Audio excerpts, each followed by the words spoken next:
evening, dear participants. Welcome back to lecture number 4 of this lecture series on history of American literature. Today we have among us a very young and erudite scholar, Dr. Abritti Sanyal. She teaches English at the UG and PG levels at Mount Carmel College in Bangalore. She received her doctoral degree from Jadavpur University, specializing in poetry performance in the American context. Her interests are in gender studies, performance studies, and popular culture. She feels at home in the classroom and likes to experiment with non-traditional teaching methods. She has designed the American literature papers currently being taught in both the UG and PG programs in her college, and has recently finished working on a queer studies paper. And as she puts it, I have not put it on the what do you call this poster, but she doesn't like that much of biodata of her being spoken at platforms. But we have this tradition of introducing our resource persons to our participants. So we are happy that happy and honored Dr. Abritti is with us today, and she'll be speaking today on American Rising, the early national period between 1775 and 1828. Dr. Abritti, on behalf of Team DAATH VOYAGE, it's an absolute honor and pleasure to have you. Thank you so much for accepting our invitation, and we are eagerly waiting for a very, very enriching and engrossing session today. Over to you, Dr. Abritti. Yes. Thank you, Dr. Shweta Banerjee. Thank you so much for allowing me. American literature is something that I have spent too much time of my life looking into, but thankfully I can share some things today in the lecture which might help others along who are looking for not just a specialized look at the sort of literary periods, but also sort of just a general understanding of the topics that are in hand. So I will sort of begin my lecture on that note. And please, I know this is a 2-hour thing and all of you are quite used to, but I might get tired sometimes, so please bear with me in those cases. Obviously, as you can see, the very first slide is something that has a screenshot of the Declaration of Independence. Now, the period in question, the early national period, is between 1775 to 1830 for the purposes of this lecture series. But again, towards the end of the lecture, what I will do once the sort of canonical traditional points and writers have been covered is try to problematize the whole idea of, making this very neat periodizations when it comes to a really rambling sort of, literature of a very sort of rambling and sort of rising world as far as the topic goes. Now, obviously, moving on. Okay, let's see. I should warn you, I am technologically quite illiterate, so do bear with me. Now, the first thing that I wanted to talk about was that most of the lecture will focus on what the lecture series sort of has requested to be focused on, that the literary period and the literary journey of America right after independence till say something like 1830. I believe that will be right before the rise of transcendentalism as a literary concept happens. So for the most part, it won't be a history lesson, but eventually we will feel the need for history to enter the conversation as we move on, because there are certain voices that need to be included, but which do not get a chance to be part of a traditional understanding of literature as we understand it. Yes. So the main characteristics that were sort of put forward in the lecture note are these sort of 5 things that I have put here. Each of these topics will be sort of discussed in details sort of as we move along, followed by sort of talking about the writers as it were. Now, just yeah, pardon me. Yes. Just trying to, Yes. So, distinctly American literature, again, a wide, distinctly American literature at this point of time in, say, the history of America, because the history of America obviously does not start in 1775. It's only the independence that happens. Then history has been there for a while. But what we understand, like our quite global, universal understanding of what is America and what America stands for is less to do with, I think, the idea of a country than sort of a concept as we have it. So we'll be going into those things.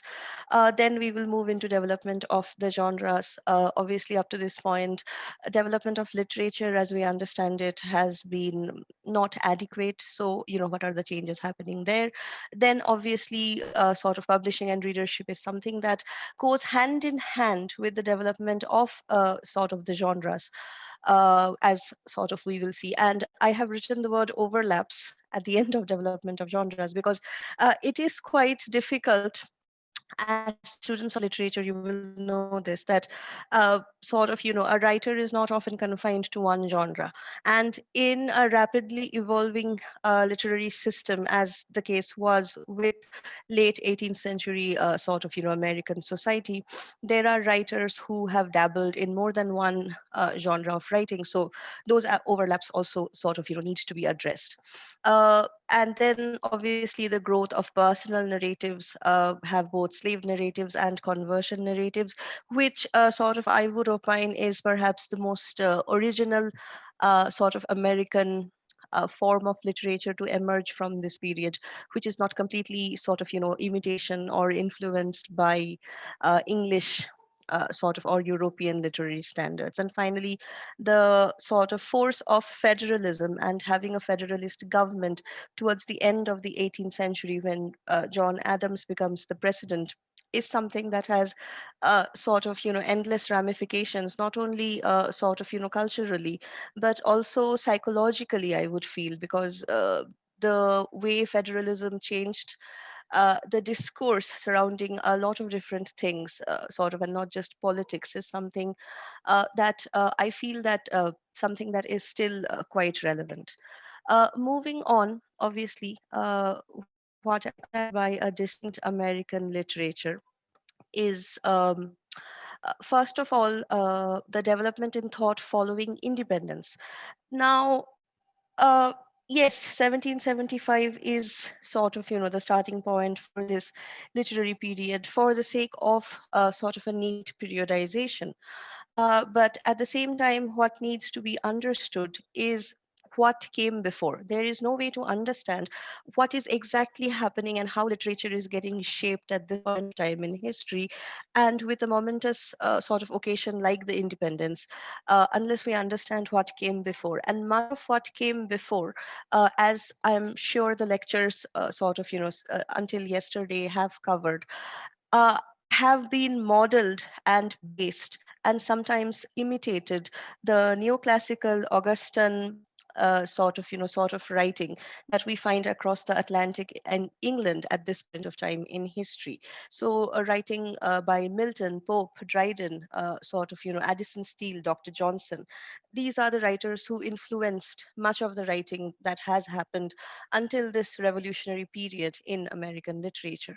So, how does the development in thought happen from this shackled way of thinking that was there to actually moving away, sort of not just politically, from being a colony of Britain to also in a social and cultural way, sort of redefining the way that sort of, Americans need to be thinking in order to move forward as a new nation is sort of something that is anticipated. Now, something that I find sort of, very interesting is that, and this might not be something spelled out aloud, but I think it's very implicit. It's something that's very implied whenever you read literature or the background to sort of much of the revolutionary period, is how much the European age of enlightenment, as we understand it, has shaped American political socio-cultural discourse. Uh, Obviously, the most explicit way that has happened is the influence of France and the help that France gave sort of America during the War of Independence. That is obviously there. But if you focus on what, say, someone like Thomas Jefferson, someone like Thomas Paine, someone like Benjamin Franklin or Hamilton, some of the ideas that were put into sort of motion at this point of time comes from the political ideas governing enlightenment. So the enlightenment is something that should be seen as very much of an intellectual backdrop to understanding the revolutionary literature of this period in America. Again, I go back to one of the sort of chief forces of European Enlightenment, the philosopher and his famous essay, What is Enlightenment, which was published for the common public. If you think about it, it was not an intellectual essay that was only meant for a coterie of intellectuals. It was an essay published in the newspaper for people to read and respond to. And one of the big things that he came up with when he wrote the essay was the theme of dare to know as becoming the theme of enlightenment. How do we reach enlightenment as a culture? We dare to know, we dare to ask the questions, and this movement away from regarding a king as a be all and end all, but someone who is more of, what in historical terms is considered an enlightened or a benevolent despot. So, and enlightenment is also something in the European context that shifted the thinking from something that was completely religion based to something that was perhaps more reason and rationality based. So these are certain things to keep in mind at the same time that we are looking at American literature, because as the previous lectures must have focused on, since the coming of the Puritans to the American shores, there has been a Puritan theocracy that has controlled much of life, literature, and society and culture. And how, with the coming of the founding fathers, with the coming of, say, someone like Benjamin Franklin, for that matter, the shift slowly from something like a theocracy to something that is towards a democracy, ultimately getting fulfilled in 1775 with sort of the independence and the establishment of a democracy, is sort of also something that needs to be understood.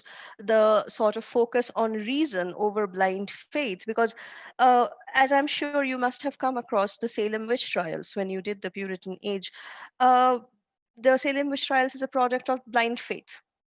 And how do you move? And Salem witch trials is just 100 years before independence, 1692. This is 1775 we are talking about. That's like less than 100 years if you actually do the math. So how do founding fathers, how do these men in charge of a new nation make sure that we don't devolve into something like a Puritan theocracy, something like as devastating as the Salem witch trials, is to focus on reason over blind faith, which is why it was so important that Jefferson made sure that there was separation of uh, religion and separation of state power. The sort of administration of the country would have nothing to do with religion, would have nothing to do with the church. Another thing I believe that adds to this idea of what we would call a distinctly American literature that emerges at this point of time in history would be this creation of this myth surrounding America. Now, this myth, I believe, was not created, or I believe that's too egoistic of me. Uh, Scholars do believe that this myth was not something that was created right then with the birth of the free country of America in 1775. This myth was something that was brought to the American shore, with the Puritans. This myth of a New Jerusalem, really, a New England, a new country for the chosen people, which is why they tried to protect it in such a ghastly way, perhaps. Now the myth moves from that very religious idea of, making a city upon a hill, sort of in biblical terms almost, to what is enshrined in the document called the Declaration of Independence as the sort of unalienable right to life, liberty, and the pursuit of happiness. So the shift is not just something in thought. The shift is also something in practice. And how is the shift in practice enshrined? By moving away from trying to build a city upon a hill, having this religious Edenic myth of America, to towards the much more pragmatic, practical, say, Franklinian myth of the American dream. A myth still it is, but a shift, a progress as far as myths are concerned, I would believe. So the enshrining of life, liberty, and sort of, the pursuit of happiness. And obviously you would know that American sort of, constitution is the only constitution on earth which guarantees you happiness, which is why perhaps sort of we all in our own ways, whether sort of, we are in Africa or Asia or sort of, South America, all the third world countries, we have for such a long time looked up to America as sort of a solution, looked up to America as this sort of, dream land almost, because the idea of American dream is something that has been pushed and pushed sort of since the time of sort of, the 18th century, I would believe. So finally, the point to look at the influence of the declaration and the men behind it. Exactly. We cannot understand the literature of this era without understanding, obviously, the context of the Revolutionary War, the Great War of Independence as it was fought. Uh, as well as the sort of signing of the Declaration of Independence by all the delegates at that point of time in sort of America. There were not 50 states, there was far less.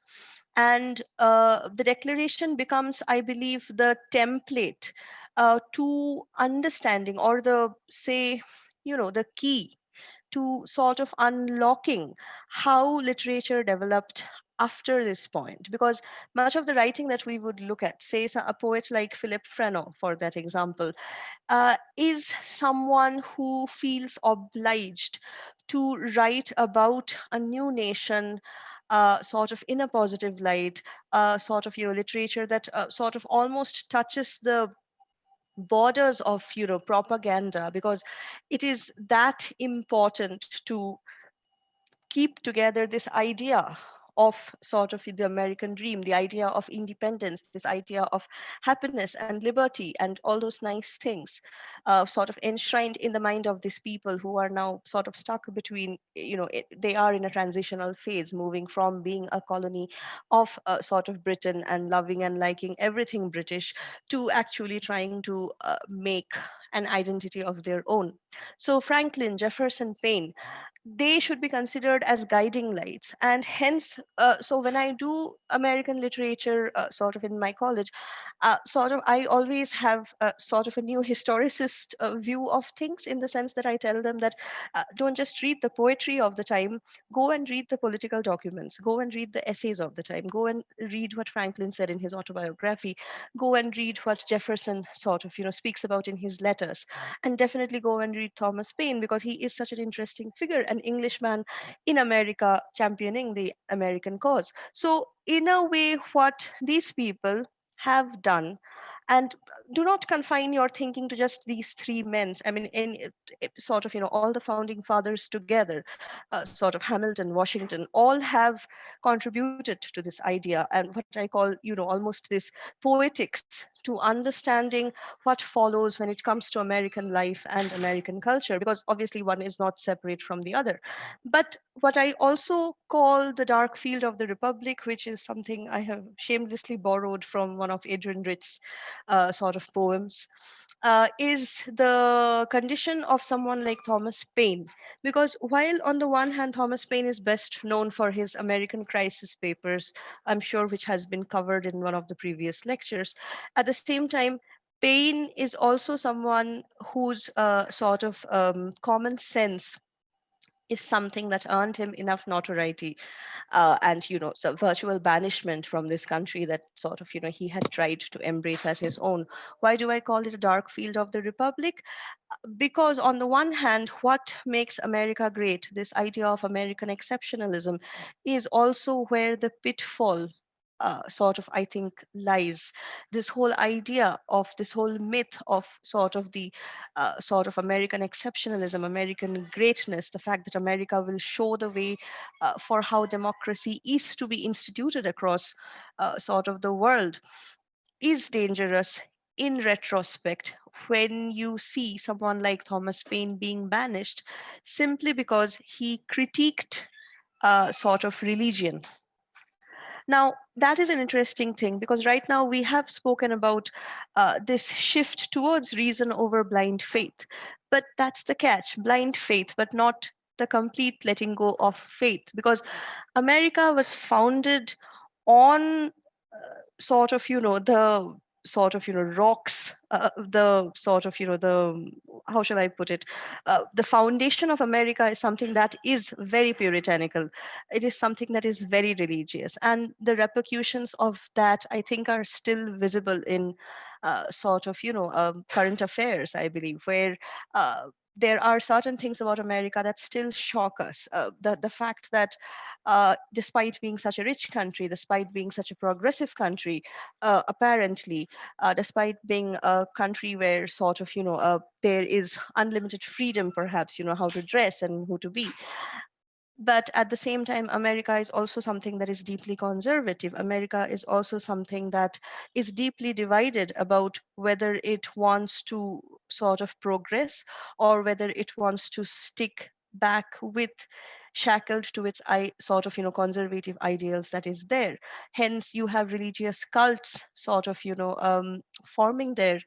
Hence sort of you have people using religion, uh, sort of swaying people sort of for votes and all those things in a country where religion is supposed to be completely away from the political department. So and we know that even with our own country, if you think about it, yes, we are a sort of a socialist secular democratic republic, but how secular we are, sort of, or how socialist we are for that matter, is something that is up for debate. So these are lapses when it comes to the Declaration of Independence, a document that shapes the way we think about America. But at the same time, it is not all hunky and dory. It is not all sort of aspirational. There are always sort of blind spots where questioning needs to start. And the treatment of pain, I think, is something that anticipates this darker sort of aspect of the American dream, as eventually the lecture will move on to discuss. So, as with the development in thought that was covered in the previous slide, obviously the development in literature is also something that happens. Now, most of the development when it comes to literature is quite sort of thematic, moving away, say, from the topics that were discussed by 18th century Augustan satirists in England to perhaps talking about American topics. So, what we end up with is a literature of purpose and a literature of propaganda almost, because this new nation is something much like Rip Van Winkle in Washington Irving's story, something I will get into later on, is fighting this dilemma, this insecurity that it feels about suddenly being fatherless, given that it has perhaps looked upon Britain as like a father figure, or say a sort of some sort of a sort of parental figure, and it suddenly feels quite orphaned. So how do you sort of shepherd such a sort of a flock? How do you sort of gather this flock and tell them everything is okay? You come up with literature that is going to inspire them, that is going to inspire some sense of stability in the new government that is in place. This idea of democracy versus theocracy is something I have already discussed. So another thing that happens is, yes, there is a shift towards reason, but the more and more people go away from religion, and the more and more people go sort of away from the church, the more and more there is a loosening of the church structures. There is more and more a loosening of the way religion sort of does its work. And the Great Awakening and the Second Great Awakening, which happens in the 19th century, of which Sajana Truth was a part, are testament to that. What are these awakenings? These awakenings are basically this sort of quite loose sort of uprising of people, sort of defending religion and the need for religion in what they see more and more as a morally bankrupt nation. So on the one hand, there is the propaganda in the literature that believe in this new nation, sort of put your faith in it, put your sort of shoulder behind the wheel of this sort of nation. But on the other hand, there is this religious sort of doubt sowing, sort of that is going on at the same time in the sort of moral standards of a sort of nation like this.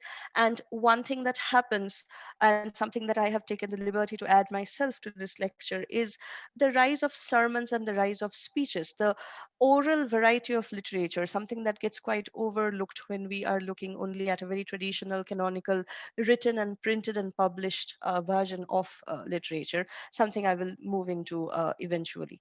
And finally, the unification of the country and too much centralization, all these things are bothering them. There are regions that do not want a very centralized identity, something we in India, with our whole unity and diversity, will sort of understand. Sort of, there are sort of, parts of our country that oppose a centralized sort of, official or national idea of language, because all of us in our states come up with our own idea of language, and identity is so much tied to language. So similarly, that linguistic understanding that we bring from India is a good way to know this regionalist and sort of non unification tendency that is there in all the different regions of the country and all the different states of the country, and how they fear too much centralized sort of government control. This is something that is still there in American politics, where state rights sort of can overturn the federal or the central rights sort of or laws that are in place. So say if the president of the country signs a law about sort of everyone has to wear masks all the time during a pandemic, a particular state can disagree with what the president is saying and just say, no, we will not sort of order people to wear masks. That is obviously a very current example to understand the conflict that is at hand. And so obviously John Adams, when he becomes president at the end of the 1700s, is someone who institutes this very centralized rule. And we will look at some of the achievements and fallout of that, and how that sort of continues to affect the way sort of America operates, perhaps. So the fact that there is so much of politics at the heart of all the sort of intellectual thought is something that obviously leads to a lot of political writing at this point of time. And political writing is something that is opinionated, and hence it is polemical sort of in its nature. And political writing is also something that is quite aggressive and something that attacks. So something that attacks, obviously something that is quite satirical in nature. So we will find a lot of writers who are sort of writing political satires or just sort of very sort of polemical essays. Moving on, obviously, the second topic that we looked at was how sort of the generic development in literature happens, the development of genres.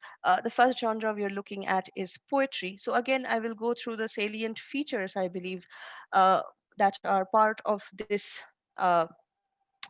period. Then I will move into separate discussions of who were major poets of the time, and show you some examples of what kind of poetry they were writing. Impact of puritanical thought on poetry. Again, I've told you the foundation of America is something that is quite puritanical. So it follows from there that the literature is also something that has been shaped according to puritanical thoughts.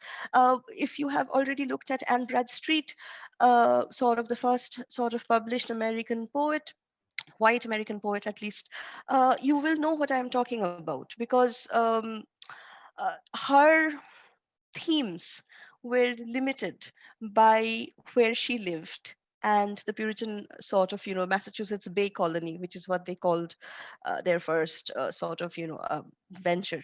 Uh, that limits what kind of poetry you are capable of writing. You have to only write poetry that is in the praise of God. You are not allowed to write sort of poetry that is secular in nature. So this shift towards a secular poetry is something that grows stronger and stronger with obviously the shift towards a more secular understanding, with the coming of a secular understanding of a nation, and the movement away from theocracy.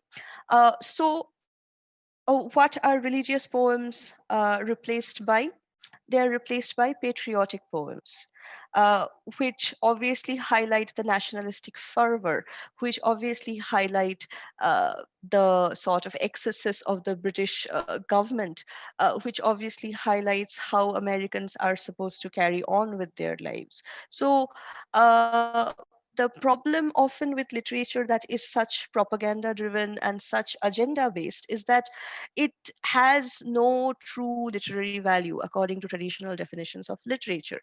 Now, that is a point that can be contested, sorry, because what is literature if not a record of the society and culture that it was written in?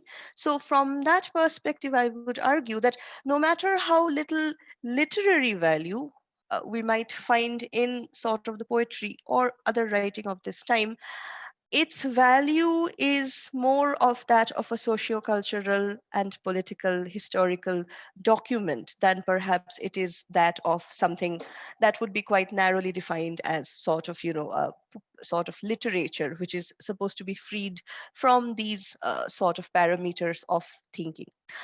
Style imitative of neoclassical poets. This is something I've already discussed with you, and carry on further as I move on.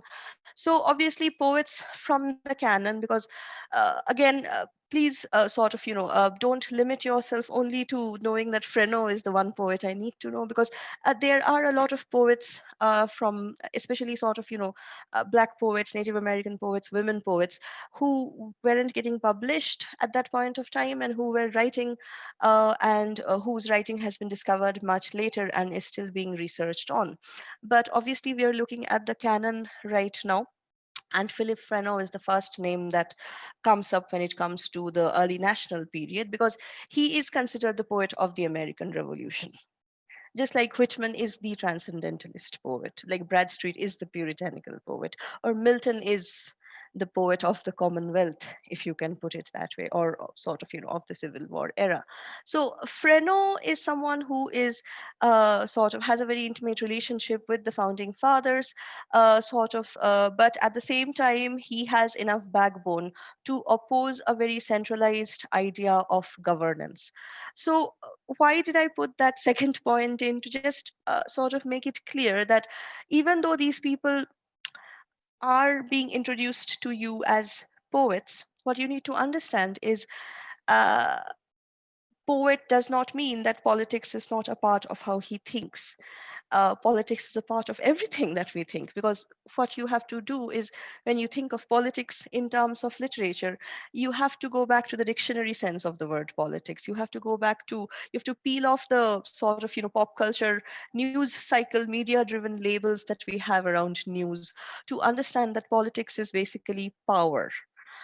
So obviously, a person who is invested and who is contributing to society and culture via his poetry is obviously someone who is invested, is obviously someone who will have his own opinion about politics. And as we have established already, politics is something that cannot be removed from the understanding of literature of this period. This is not a history lesson, but a history lesson is something that needs to be the context behind the literary lesson at hand.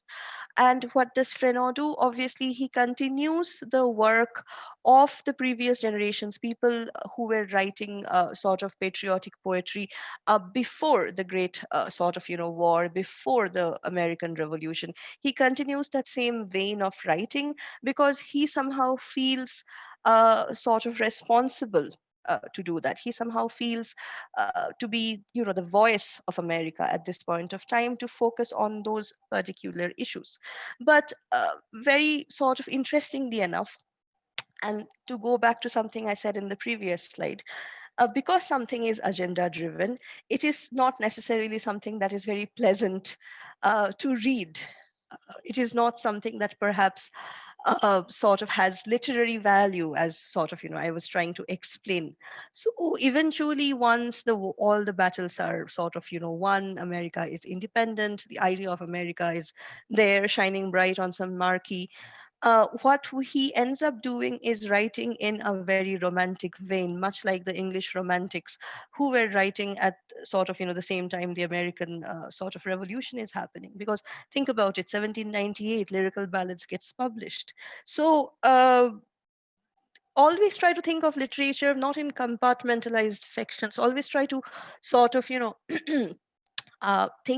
make these cross connections. These are very necessary to have a very holistic sort of, understanding of literature that is not just based on one country or one sort of period. So obviously, moving away from an Augustan model of patriotic sort of, fervoristic writing, he moved towards a more personal vein of romantic nature poetry.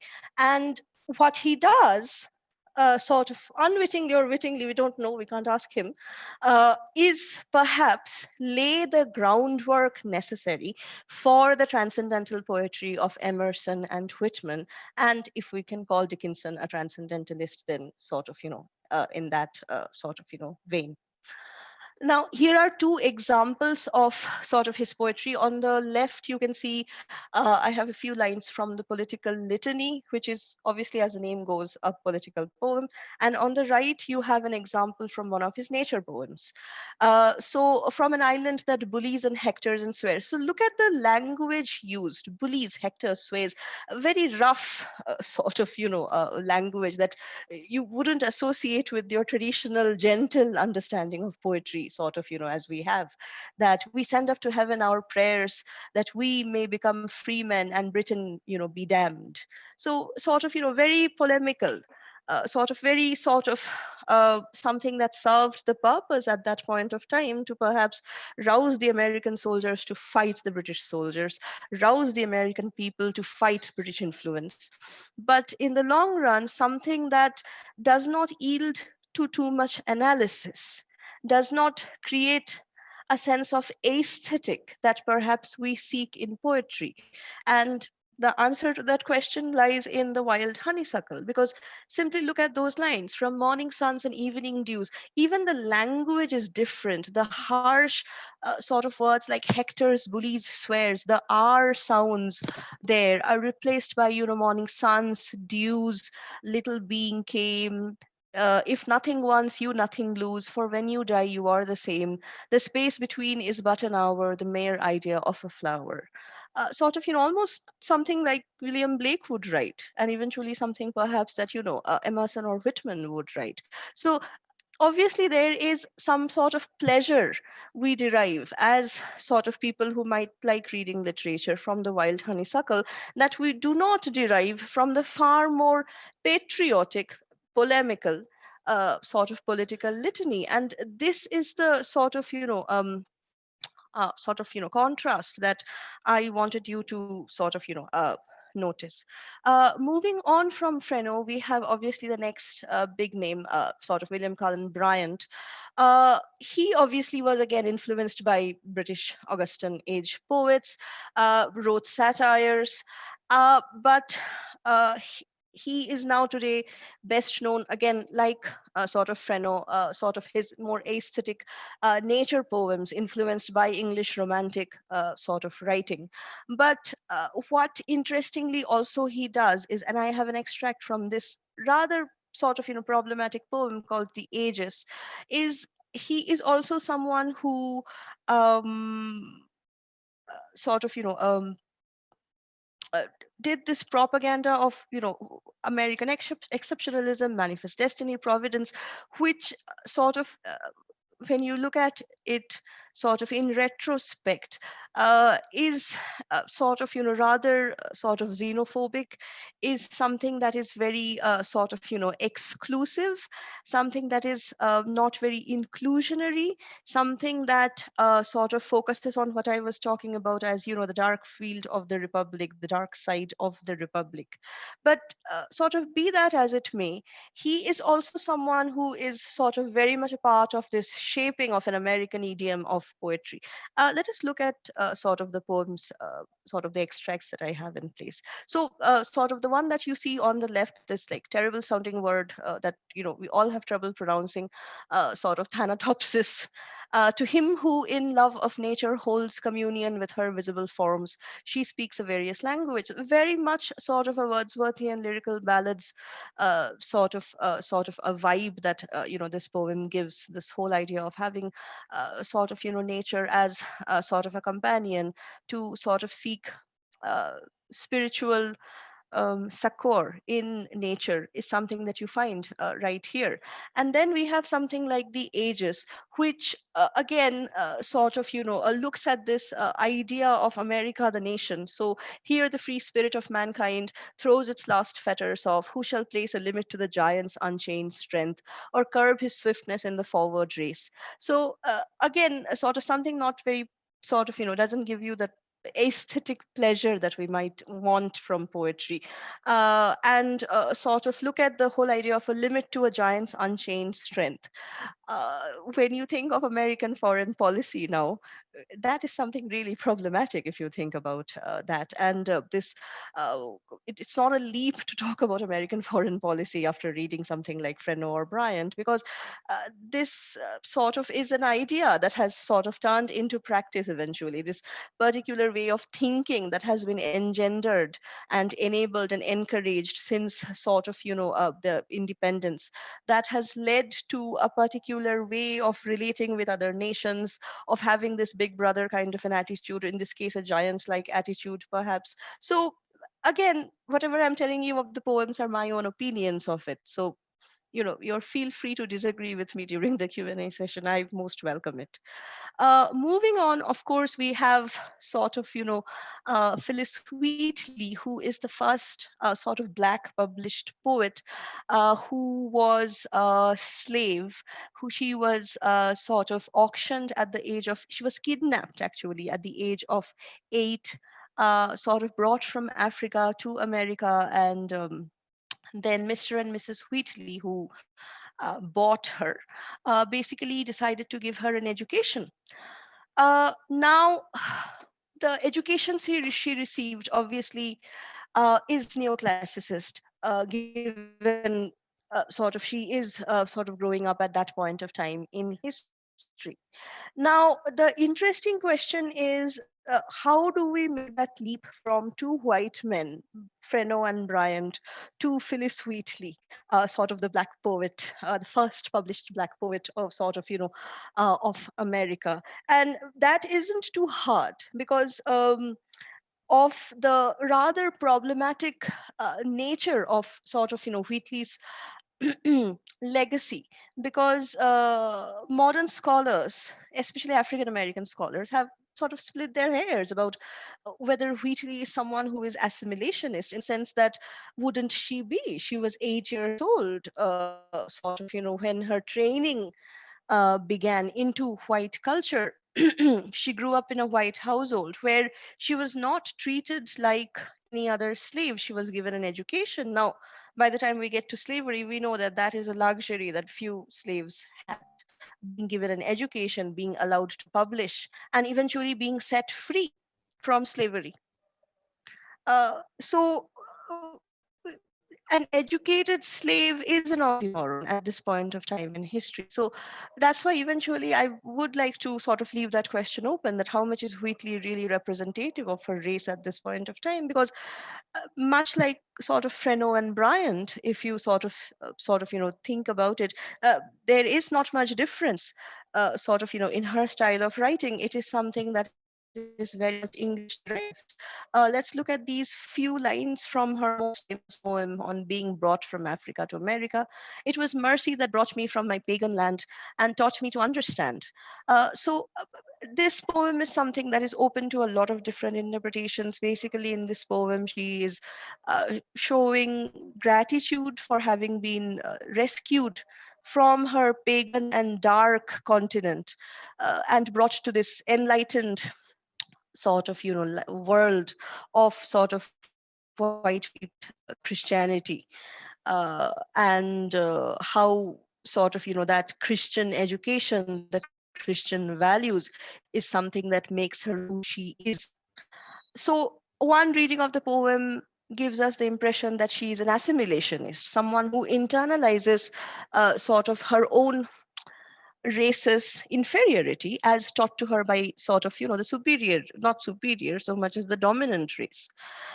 But at the same time, the last couple of lines of this poem, remember Christians, Negroes, black as Cain, may be refined and join the angelic train. These two lines have confused a lot of critics because is there something radical present in it? Is there an implicit criticism of sort of so called Christians who don't treat Negroes equal even after they have converted to Christianity, and yet have forced them to convert by telling them that your own African culture, your own African religion was sort of inferior? So that is again, I will leave open to interpretation, because we need not have a radical interpretation of these two lines, given that the rest of the poem is something that feels gratitude towards these very Christians for having rescued her, for having saved her. So something to think about. Now, I don't want to offer you any sort of uh, what shall I say, absolute answers or absolute interpretations, because I don't like teaching that way, A. And I don't think literature is something that should have absolute interpretations. What instead should happen is that you sort of read it, you get a feel of it, you come to your own conclusions, then obviously you sort of take in what others have said, but you sort of, try to have as much sort of exposure as possible when it comes to interpretations of sort of literature. Moving on, and Jupiter Hammond is someone I have added to the list of poets that was sort of given to me, because again, he was a contemporary of Wheatley. Along with Wheatley, he was the only other black sort of poet of sort of the writing at the end of the 18th and the beginning of the 19th sort of century. Wait, end of the 17th, beginning of the 18th century. He was a preacher poet, again, someone who sort of has a very sort of, Christian view on things, someone who has converted and has bought into this idea of Christianity as having something, as being something that has saved him. So whether or not he has a difference from Wheatley's understanding depends on how you understand Wheatley. Do you think Phyllis Wheatley is something of a radical figure, or something of an assimilationist? Uh, in relation to that, we can understand what Jupiter Hammond sort of, is as a poet. So I have a few lines from his poem, An Evening Thought. Salvation comes by Jesus Christ alone, the only Son of God, redemption now to everyone that love his holy word. So again, it reads like a prayer. Now, the one difference between Wheatley and Hammond that I will point out is, I think, the literary aspect of it. Wheatley is someone who has a flair for writing poetry. Even when she is singing the praises of Christianity, her sort of munificence, her sort of, there is this sort of, felicity in the way she uses language that perhaps might be missing when it comes to Jupiter Hammond, and perhaps is the reason for Phyllis Wheatley being talked about much more than Jupiter Hammond. But I believe sort of understanding Jupiter Hammond and having a look at Jupiter Hammond is important to sort of contrast these two black poets writing at the same time in history, when black poetry sort of is something that should have been impossible to exist, but then exist sort of anyway. Okay, that's as far as the poets go. Now, we were looking at the canonical poets up to this point. I told you that I'm also going to look at something non traditional. So, these are poets from what I call the margins of literature. They get erased out. So, there is a Native American poet, Samson Occom, who also sort of, was a preacher converted to Christianity from his native religion and wrote religious poems. There's Lucy Terry, who is another Black poet that you can sort of, look at. And I talked about overlaps in my first slide. Yeah, Judith Sargent Murray will be discussed in prose because of her very famous essay on women's rights, but is someone who was quite a proficient poet, but sort of did not get the attention that as a poet that she received as an essayist. So just something for to think about. Okay, moving on to prose, obviously from poetry. Now, in prose is where the most development happens when it comes to the development of thought and sort of intellectual sort of literary achievement in this sort of early national post-revolutionary war period, and a lot of subgenres of prose develop. Obviously, there are the essays and sketches, sort of most famously of Washington Irving. But at the same time, what we have are folk tales, sort of some of them sort of derived from African and Native American cultures and then rewritten with some sort of, appropriation by sort of, white writers. And these folk tales, essays, and sketches eventually paved the way for what we would know as, the short story, sort of the most famous practitioners of which would be in 19th century, say someone like Edgar Allan Poe, or sort of at the turn of the century, someone like O. Henry, for that matter. Now, another important thing that comes across in prose that perhaps was not possible in poetry, because look at the poetry, think about the poetry. The poetry is very nationalistic. The poetry is very sort of almost universal. It's something that is very homogeneous, has a very homogeneous idea of what we understand by nation in America and sort of, God and all those things. But it's in prose that the local nuances of each region is expressed the best.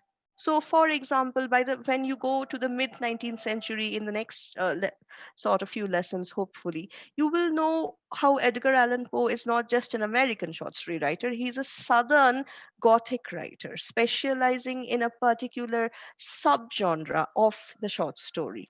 Similarly, O. Henry, at the turn of the 20th century, is writing New York short stories, quite different from, say, something like Rib Van Winkle or Sleepy Hollow, the short stories by Washington Irving.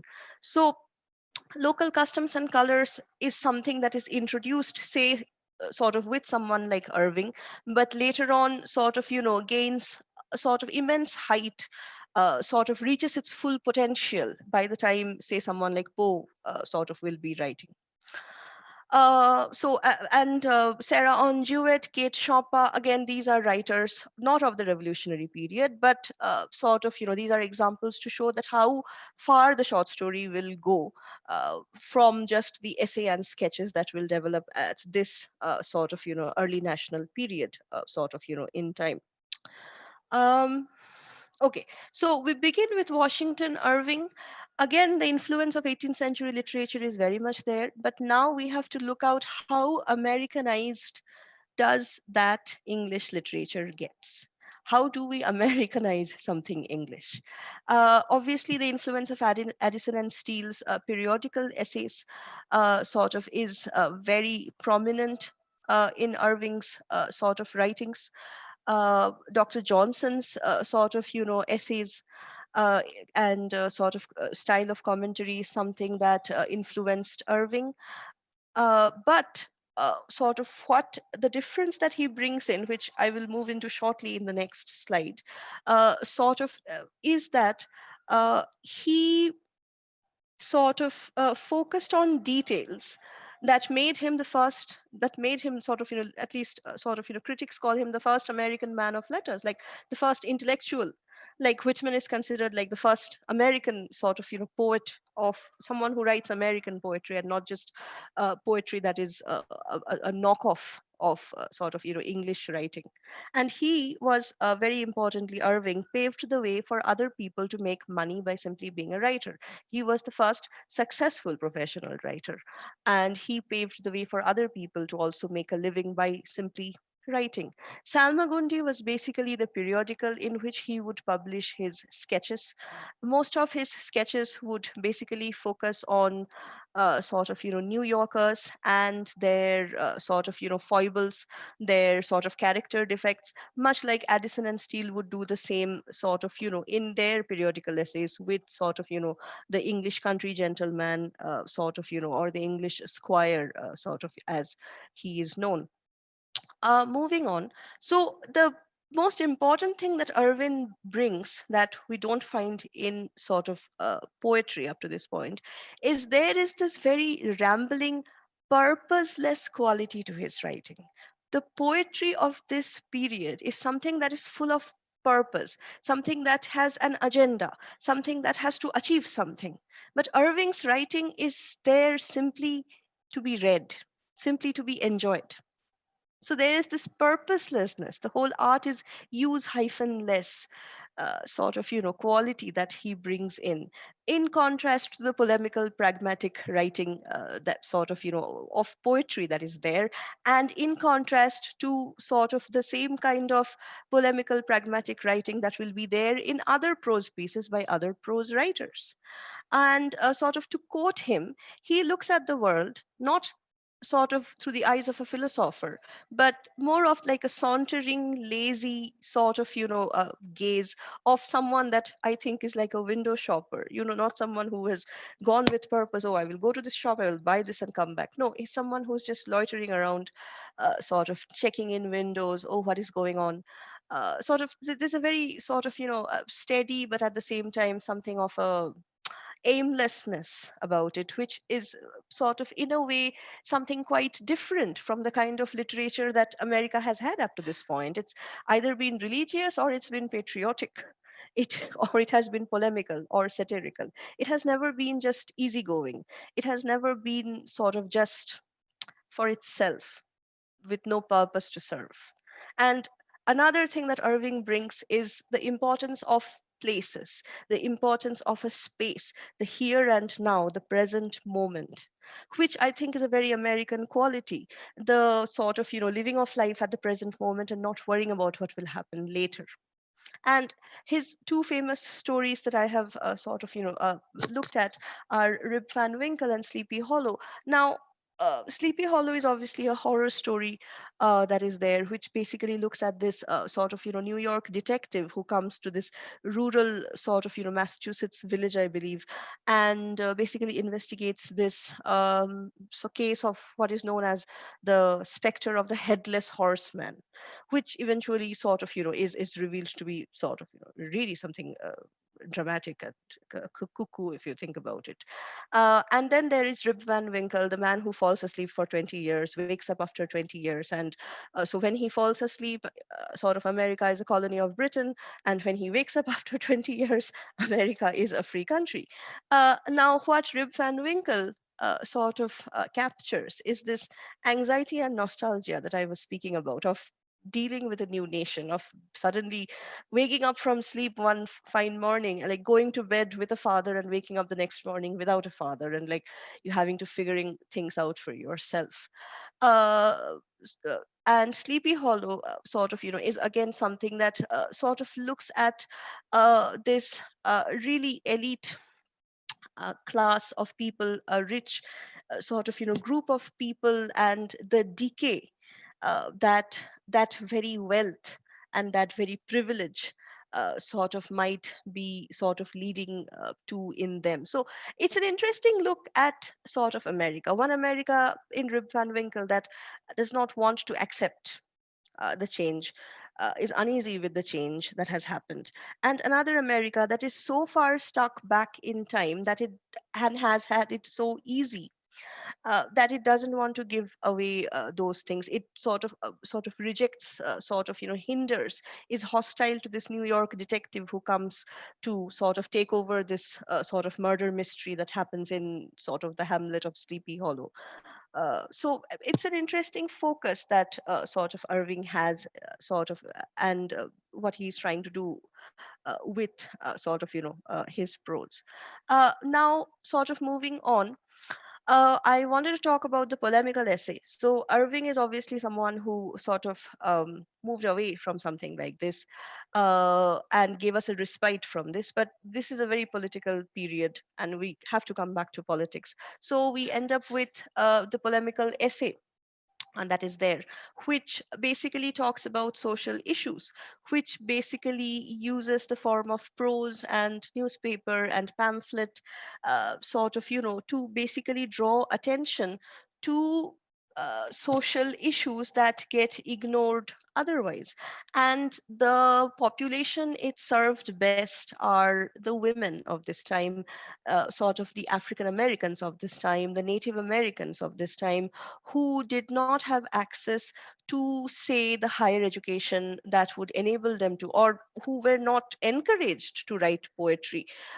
Like I told you, Phyllis Wheatley is really sort of an exception in sort of every way. She cannot be seen as representative of how much progress America had made at the end of the 18th century, because she is very much of an anomaly.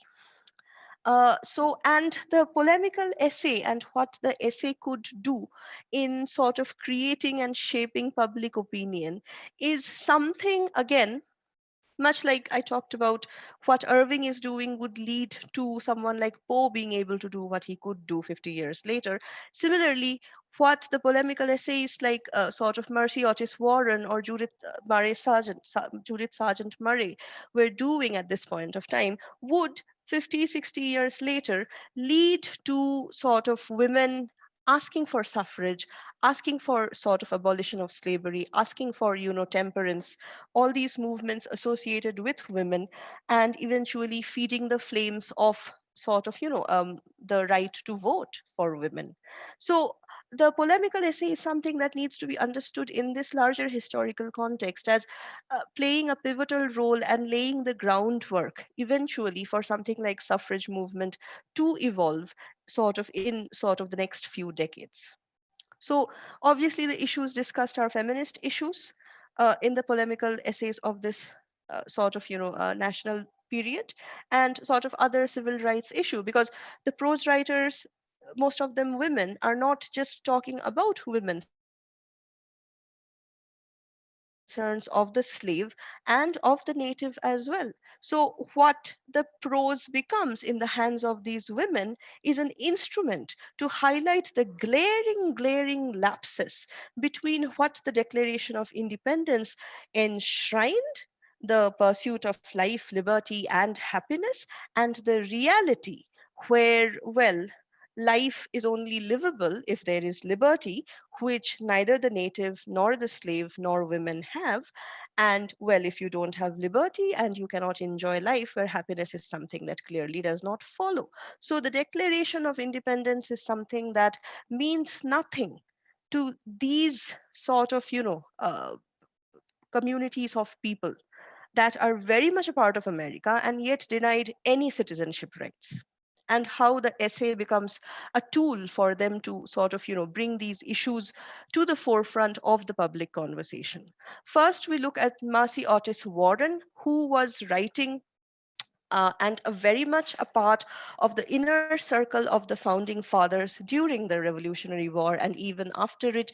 Look at her dates: 1728, beginning of the 18th century. She was quite old by the time America became independent. Again, I told you, overlaps. Warren is someone who is not just a prose writer. She wrote poems, she wrote plays, sort of, not quite successfully, but then needs to be on record that she did attempt to write those. And what Warren did, which was so pioneering, was she was the first historian of the revolutionary period. She was the first person to write a history book about the American Revolution called The History of the Rise, Progress, and Termination of the American Revolution at the beginning of the 19th century. Uh, And again, another thing that you will find in literature across both sides of the Atlantic is women publishing under male pseudonyms or anonymously. So before the revolution, Warren was publishing under a pseudonym. After the revolution, she started publishing using her own name. So this change happens probably because of the privilege afforded her for being a part of the inner circle of Washington and Jefferson and Adams and Hamilton. But a very important thing that needs to be mentioned is that Mercy Otis Warren, in comparison to the other prose writers that we will look at in the next slides, is really someone who is quite different in her goals, because her goals as a writer were not the feminist goals, say, of Murray or of Lydia Child. Her goals as a writer were much more patriotic. She considered it her patriotic duty to write, and she did not write out of any sense of being liberated as a woman. So that is something that is very important to consider when we look at Warren, and when we move to the next person, Judith Sargent Murray, who was a prolific essay writer, used the pseudonym of the Gleaner to speak out on all kinds of political issues that were mostly inaccessible to women unless you are Mercy Otis Warren and part of a privileged and charmed circle. Women were mocked for getting into politics. Women were mocked for having public opinions. And her essay on the equality of the sexes, though written in 1770, could only be published after the revolution in 1790, and talked about the need for giving equal education and treatment to men as well as to women, and critiqued both the religious impediments to considering women equal, because what is that excuse? Oh, God has decided man is greater than woman. And similarly, the scientific or rational justifications, like physically women are weaker than men, so automatically intellectually we must be weaker too, sounds ridiculous when you hear it like that, but then it was used as a valid reason to exclude women from a lot of things. Now, the very interesting thing is, Mary Wollstonecraft's A Vindication, which is considered the mother text of feminist thought in the Western world, was something that was written and published was something that was published before Murray's essay on the equality of sexes. Uh, but very interestingly, Murray's essay was written before A Vindication. If only Murray's essay had been published in 1770, we would be reading on the equality of the sexes as the mother text in Western feminist thought, and not start with Wollstonecraft's A Vindication, just something putting out there for you to think about. Okay, the next person we move to is Lydia Maria Child, who is younger than these other two women, born in the beginning of the 19th century. Half of her writing is something that really falls outside the period that I am dealing with, in the 1840s, 50s, and 60s, when she is writing. She's very much an active part of the suffrage movement, but focusing on the first 30 years of her life. Her novel Hobomok, which she wrote when she was very young, actually, was radical for its time because it showed the love between a Native American man and a white woman, something unheard of at that point of time. Even Afroban's Orinoco, across the Atlantic, hadn't done that, had stopped short of doing that. But she went ahead and wrote that. And it's only a 20th century re-evaluation that has shown us the importance of a novel like that, which, when it was published, was derided as immoral, as something that is unnatural, because it showed mixed race, a mixed race child, which is the product of this relationship. It showed a interracial romance, which was hugely problematic at that point of time in history. And the fact that this 20 something girl could come up with this, it's something of a miracle that happened. But apart from writing fiction, what is she best known for is for advocating the rights of not just women, sort of leading on to her life as a sort of, suffragist, but advocating the rights of blacks and advocating the rights of Native Americans. Because what Child wrote about is that, and what Child understood and sort of expressed in her writing, is that there is no point in giving rights to women, and only white women, if you are not giving rights to black men and women and Native men and women.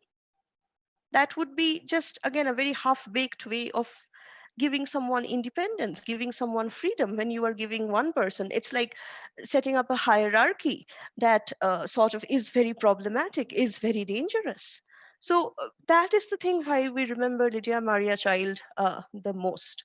Someone who anticipated sort of the suffrage movement at the beginning of her career, and eventually sort of goes on to participate and be very much of a mother figure during the first wave of American feminist movement, which is basically the sort of, the seeking of the right to vote.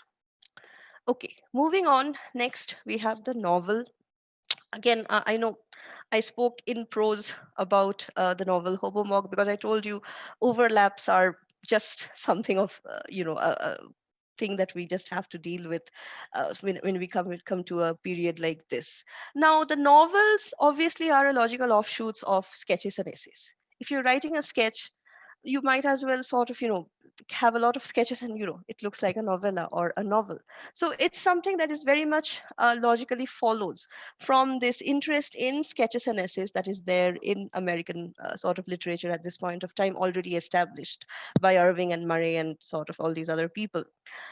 Women writers, especially, much like they did with prose writing, seized this sort of moment because, sort of, on the one hand, women were barred almost from writing poetry, in the sense that, it's the that ivory tower only belongs to men, seems to have been the uh, I guess, ethos of the time.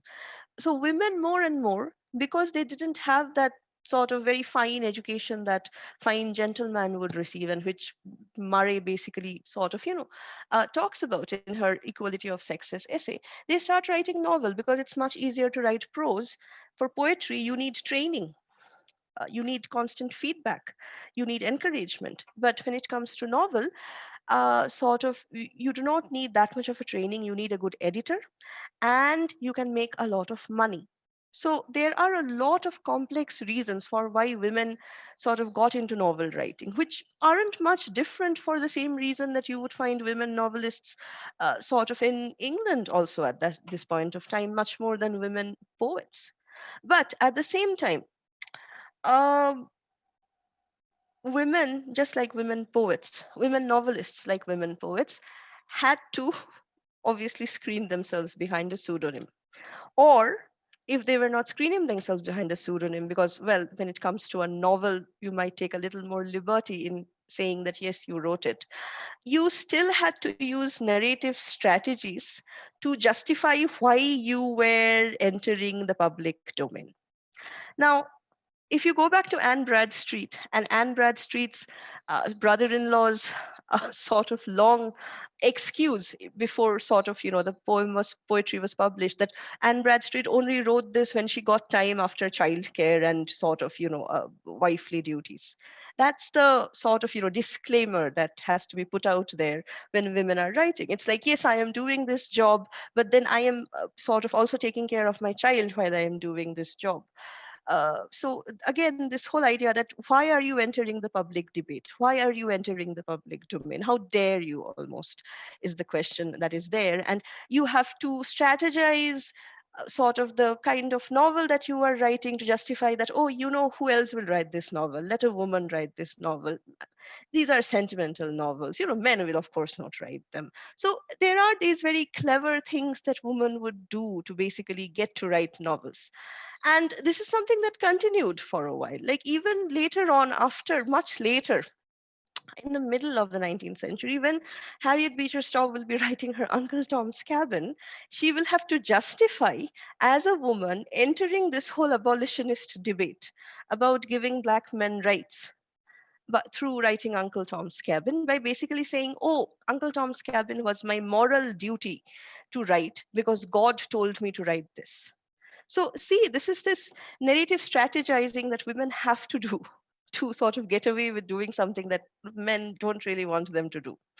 And eventually sort of something that in another few sort of decades time, Nathaniel Hawthorne would complain about these damned mob of scribbling women who sort of get in the way of his sort of royalty payments, and this mob of scribbling women who keep writing these sentimental silly mawkish novels but yet make more money than Hawthorne.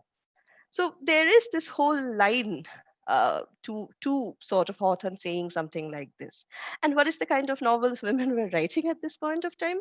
Very sentimental, very epistolary, sort of like what Samuel Richardson was writing in back in England, like Clarissa. It's something that sold tear jerkers, and sort of women would sort of lap it up. And so this very thin line that edge that women had to walk of balancing appropriate writing material for women and yet using that very appropriate and normative sort of themes to somehow subtly critique the very idea of norms that are in place at that point of time. Let's look at some examples. So, two of the novelists that I have chosen, I was only told to look at Coquette, but again, Rosen's Charlotte Temple is something I think that needs inclusion here. So, we have Hannah Webster Foster's The Coquette, and we have Susanna Rosen's Charlotte Temple. Both of them very sort of sentimental novels. Both of them these cautionary tales of women who have gone astray, seduced by men into some sort of sexual profligacy and then suffering for it through sort of pregnancy and rejection and sort of death eventually. So I know there is nothing feminist about them, but the point is we don't have to find feminism everywhere. In some places, it's just perhaps anachronistic to be doing that. So instead, sort of what we have is, and again, Foster wrote it anonymously by sort of, who wrote The Coquette? Some lady of Massachusetts wrote The Coquette. It was only much later that Foster actually um, sort of came out, and because when The Coquette became very successful, that sort of Foster actually came out and said, yeah, it's me who wrote it. Sort of deal with it, men. Okay. uh, Cautionary moral tale to encourage moderation, obviously sexual moderation and behavior sort of controlling in women. Don't be a coquette seemed to be the moral of The Coquette. Similarly, sort of Charlotte Temple is a male seduction of hapless heroine, sort of like a spider and the fly situation that is there. And if you actually look at Spider and the Fly, which is very sort of Victorian, if you think about it, it's very much of a cautionary tale for women to not get entangled in the parlor of the spider. Okay. Now, interesting thing is feminist reevaluations of these two novels in the 20th century have actually not only noted these narrative strategizing that I was just telling you about, but also hinted at that, well, either Foster or Rosen couldn't get away with showing someone being coquettish or someone being sort of promiscuous, especially a woman, and getting away with it. No, that sort of could not be shown at that point of time. Like even in 20th century, I think people have trouble sort of showing entirely something like that. So what the feminist reevaluation does is basically show that yes, if these women are given as cautionary tales, so are the men. These novels take pain to not completely sort of victim blame, while learning the premise of sort of the premise of the novels may feel like, okay, there's a lot of victim blaming going on, there's a lot of perhaps sort of Sasbika Vibahuti style of lecturing going on. But then when you read the novels and sort of when feminist analysis close sort of analysis of these novels are done, these strategizings and the way sort of women do this subtle tinkering around with sort of the normative behavior of the time assigned to each gender is something that is worth noticing, because you have to understand this is the late 1700s. Women can't get away with too much. even in 100 years time, women wouldn't be able to get away with writing whatever they wanted. So I think context is something that is very important before we dismiss sentimental novels as just, scribbling novels by scribbling writers. Okay, now next we come to something that is quite important. I think the most American, peculiarly American genre of writing that we have on hand today, the personal narrative, which can be either a slave narrative or a conversion narrative, sometimes both. Which is the case of most of the slave narratives, because most of the slave narratives basically show someone from Africa basically converting to Christianity, finding the light of Christ, and then finding the courage to rebel against their master's rather unchristian and uncharitable sort of notion of having a slave. Now, interestingly, just like prose and novel and essays were legitimate outlets for women sort of to be writing, similarly for Black and Native voices, personal narratives became the legitimate outlet to be writing. They obviously had no access to poetry, except unless you're a Jupiter Hammond and you've become a preacher and sort of you're still writing.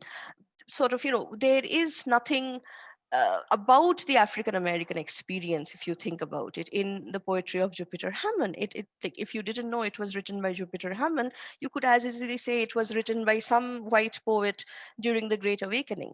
So what makes the personal narratives peculiarly African American and peculiarly Native American is sort of putting front and center the blackness or sort of the Indianness of the experience at hand and the discrimination faced by the protagonist or whoever is narrating the story to us.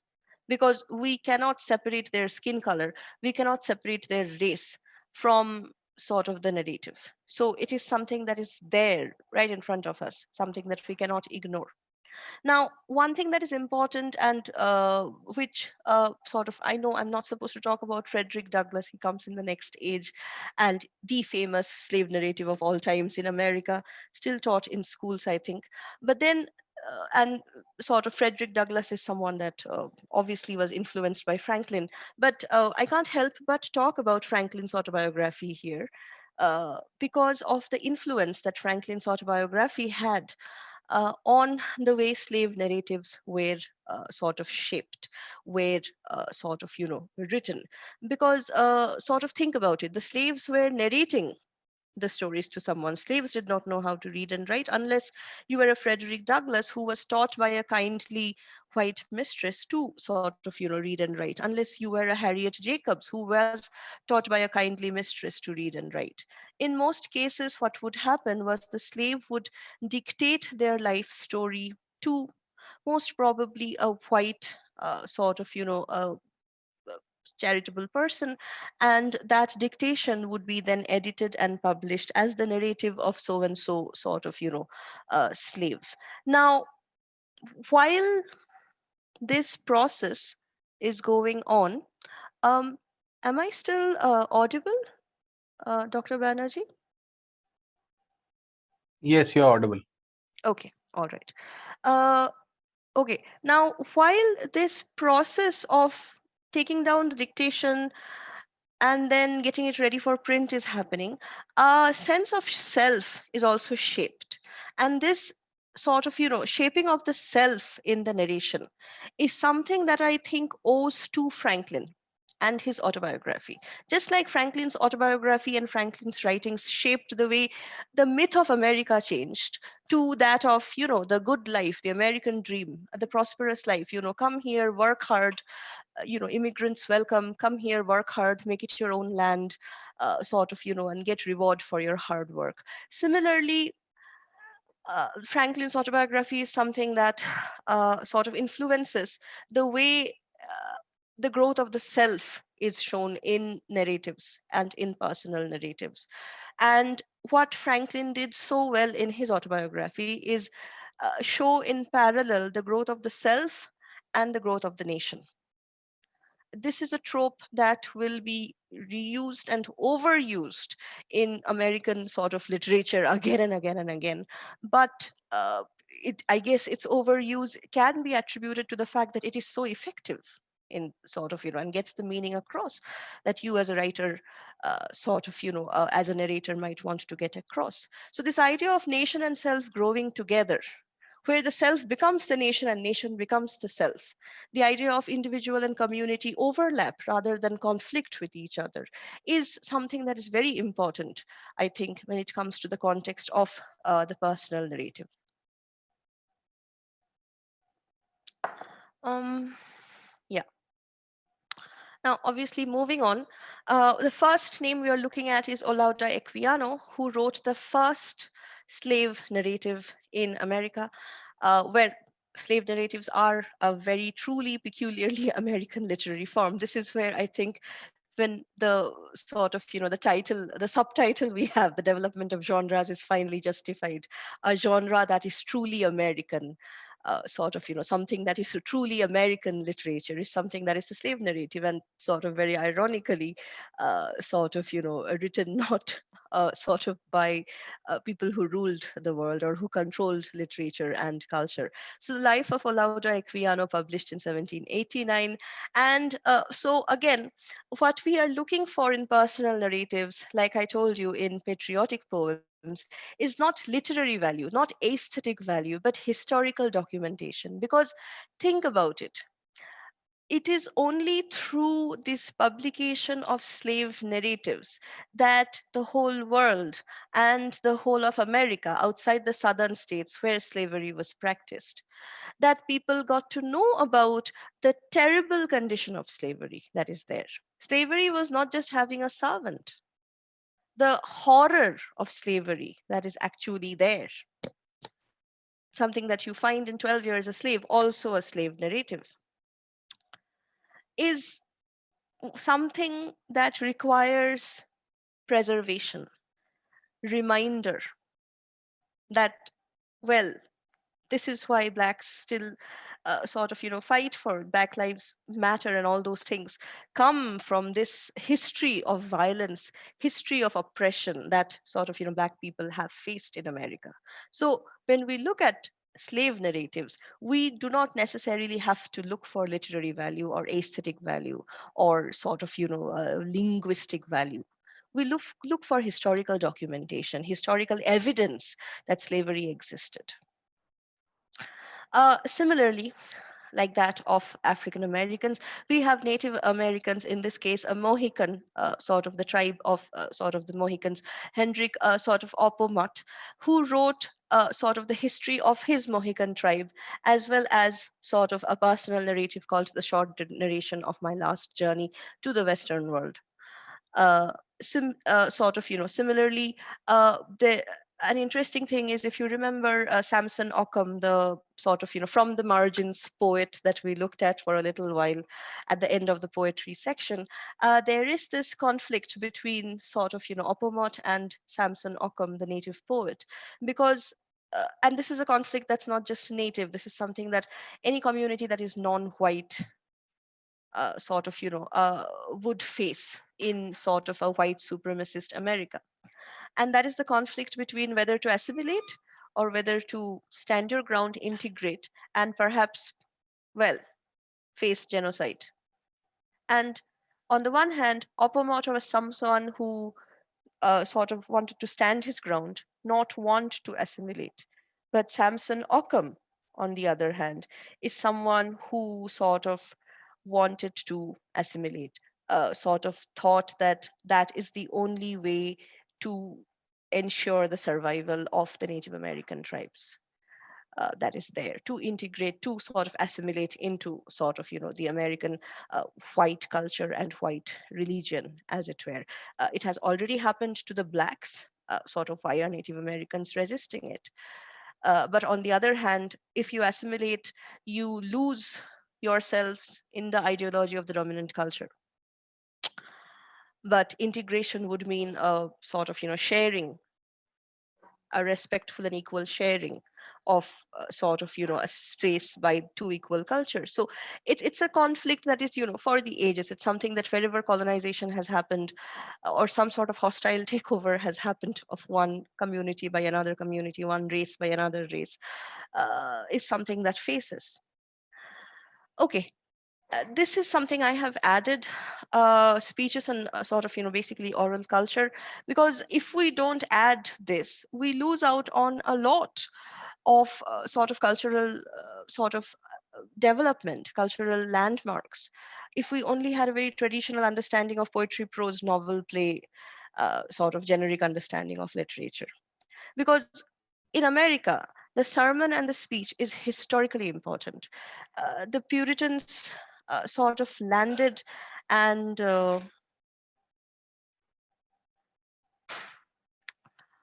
is my screen not shared, Dr. Banerjee? Is visible, is visible. Okay, We can all see. right. Yeah. Yes, all right. From the time the Puritan fathers landed, and the Puritan fathers were called the Puritan fathers because they were ministers. They were all religious men, very much ordained ministers of sort of their faith.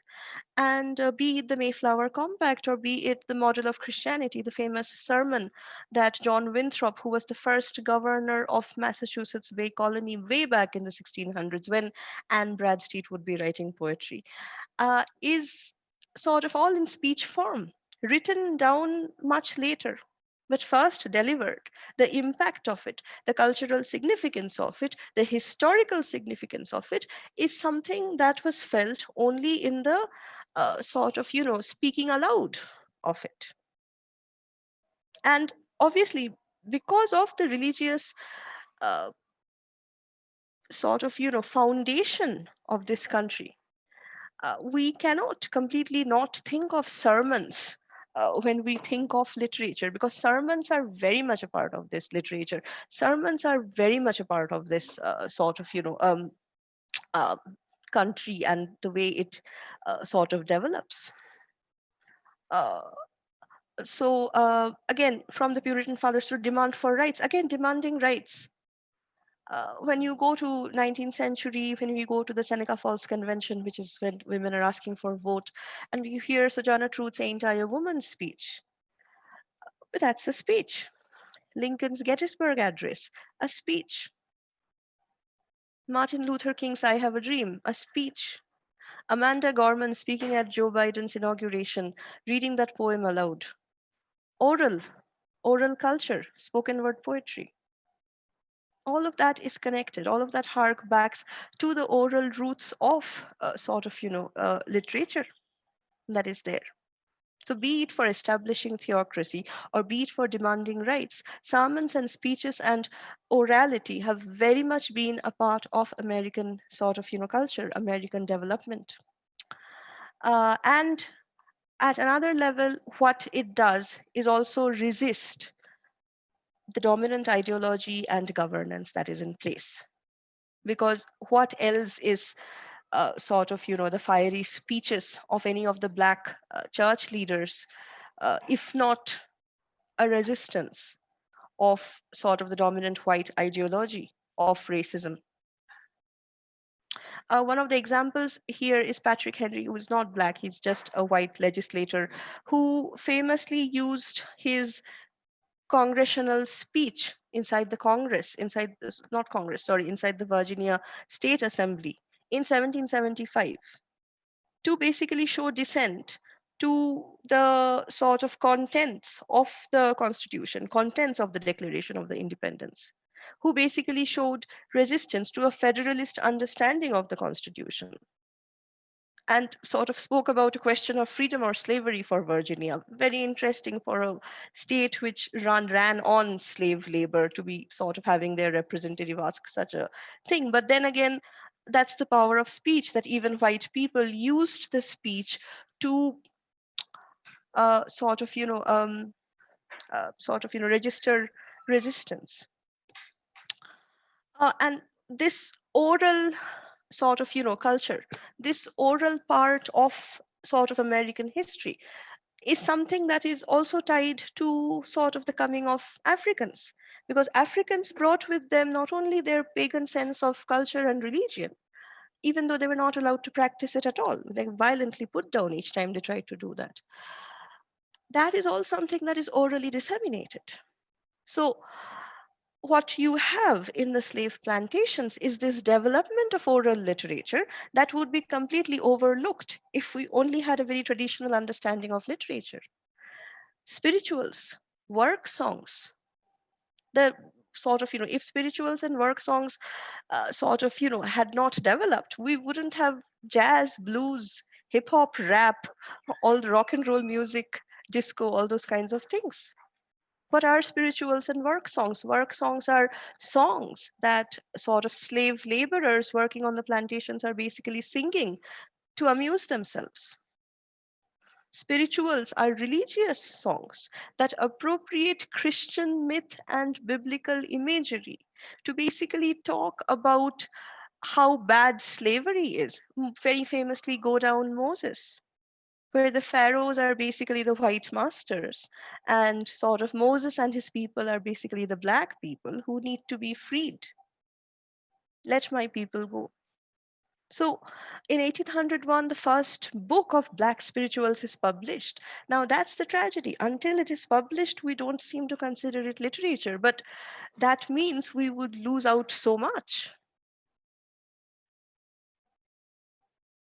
So the sort of resistance, the form, it is a form of resistance. It is something that registers defiance to the dominant ideology, sort of, in that way.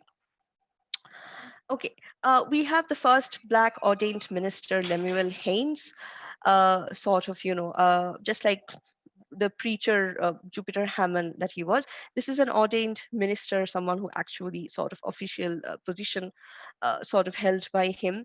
As a young man, he fought in the Revolutionary War, but eventually he became most famous for his sermons condemning the slavery of Black people in America as the most unchristian thing ever. And that is a running theme in anyone who is Christian and Black, anyone who has been converted and is Black, be it Phyllis Wheatley or sort of Lemuel Haynes or Olaudah Equiano in his slave narrative. Everyone condemning slavery as something that is completely unchristian, opposite of perhaps what Jesus preached. Then we have Red Jacket, which is the name given to Sageo Watha. He is a Native American chief, tribal chief, who gave this speech at 1805 against sort of, conversion to Christianity. Some white missionary had come and basically started this debate with him about why the native should convert to Christianity.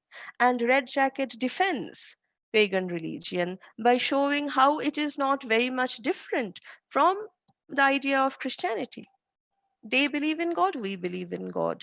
You think we shouldn't harm others, we also think sort of, shouldn't harm others. So I already know everything Christianity would teach me. So why would I abandon my religion, which tells me the same thing that Christianity does?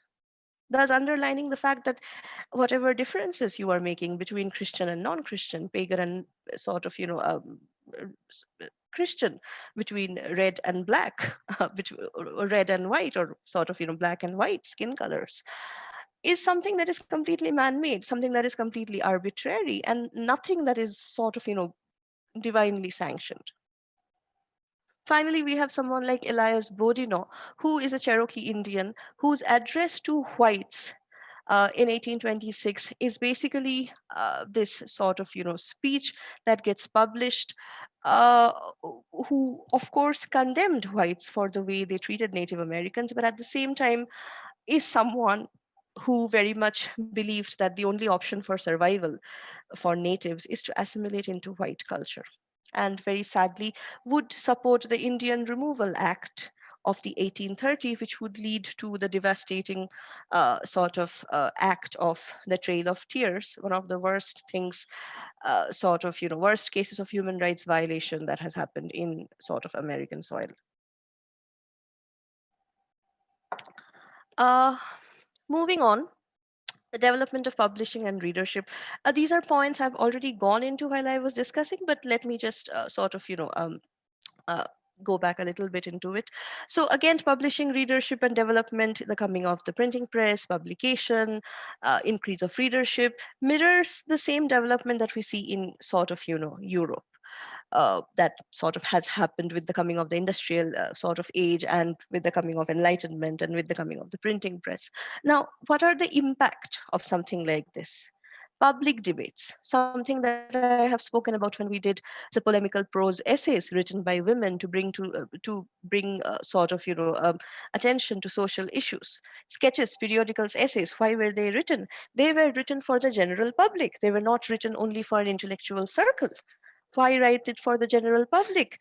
To increase public debate about issues from everything like abolition to taxes, abolition of slavery to taxes to women's rights and native rights. Similarly, slave narratives, like I told you, slave narratives would be taken down, sort of dictation would be taken down, and then they would be brought to the north, which had sort of, a much more liberal attitude towards blacks, and much of the northern sort of states would have abolished slavery before the southern states did. Well, we had the civil war because southern states would not give up slavery. uh, these slave narratives would make their journey sort of, with the missionaries who might have gone and take down the dictation of slaves in southern plantations in Virginia, Kentucky, Tennessee, and sort of, those places. They would make their way to the northern states of, say, Maine or, say, New York, and sort of Massachusetts for that matter, and uh, basically would get published there, and w- be bought and become the only way for people in the north to know that something as atrocious as slavery is happening down south.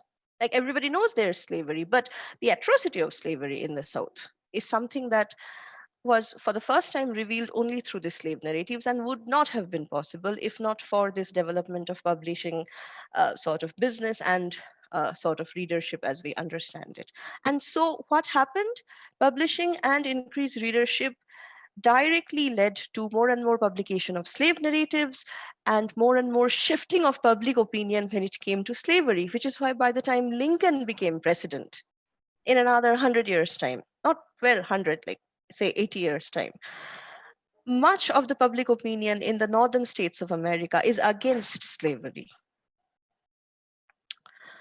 So again, another thing, this whole idea that are they Hawthorne's scribbling women, these women who write these sentimental novels that sell like hotcakes, or is there something empowering in anonymity and sort of confining yourself to writing these so-called silly, mawkish, sentimental novels? Well, just a case in point is Coquette. When it was first published, had to be published anonymously by Foster. But within Foster's lifetime, the Coquette sold so much that it had to sort of go through 13 editions. How many authors get that chance? How many poetry books went through 13 editions is a question we can ask. 13 editions of a novel by a woman. So, it's up to us to decide, what does publishing and readership do? Just push women towards writing sentimental novels that sort of, had no overt theme of empowerment?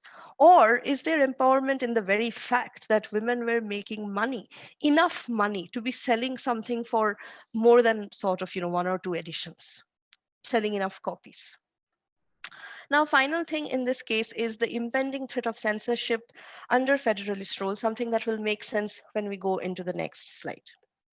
Now, federalism is something that I have discussed, the whole centralization and this whole sort of, having this very tight grip over sort of the working of all the states that we have sort of, at in hand. Now, the federalism as a concept is something that started in 1787 in these federalist papers. Again, essays, prose, generic prose writing written by, well, James Madison and Alexander Hamilton, two of the founding fathers sort of, of the country. And they argued for this sort of almost Hobbesian, Kant is, well, enlightenment, Hobbes is, well, in the 1600s, so like 100 years before Kant. When Thomas Hobbes is talking about his sort of social contract theory in Leviathan, he's basically talking about how, well, we shift from this divine right of kingship, but we shift to an idea where the king or the ruler or in charge of a state is basically someone who gets into a contract with the people. The people in turn give up some rights and privileges in order to receive security and stability in the government. And what Hobbes said in the social contract theory was then again sort of expanded upon by John Locke, sort of the Enlightenment sort of English philosopher, and then eventually sort of the French philosopher Rousseau, sort of during the French Revolution. His social contract theory again expanded things way further than what Hobbes had talked about, and even sort of obviously sort of influenced the founding fathers of sort of America. Now, uh, now there was growing political concern about governance, sort of when it comes to federalism, like how should people be governed? Should there be a centralized rule that imposes a homogeneous identity upon people, or every region should be allowed their own independence? Because see, when you come to a thorny topic like slavery, if every region and every state is allowed its own independence, slavery would never get abolished. The Civil War was an act of federalism, if you think about it. It was very anti-regionalist, and the Confederacy has, for long, sort of licked its wounds and held on to this idea of that it was not just about slavery, it was about regional customs and sort of culture, and not the homogenizing tendency of a federalist understanding of governance. So the rumblings of regionalist separatism is something that politicians thought they could contain with a federalist regime.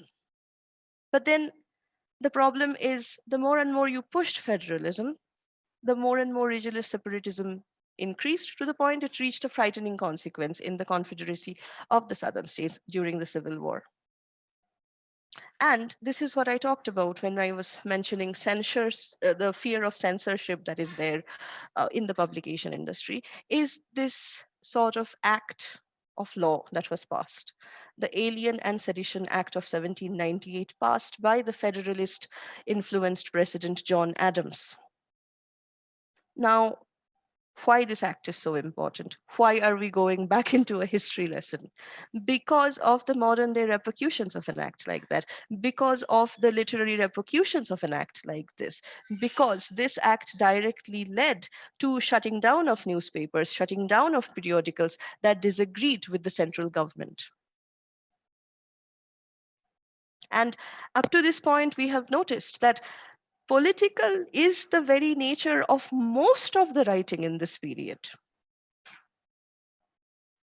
Can we imagine sort of Judith Sargent Murray's Equality of the Sexes essay being sort of, banned? Sort of, or Murray herself being sort of, banished or sort of considered like an undesirable. But that is a threat that was very much there when this act was passed. Muzzling of the press, muzzling of literature and intellectuals happened.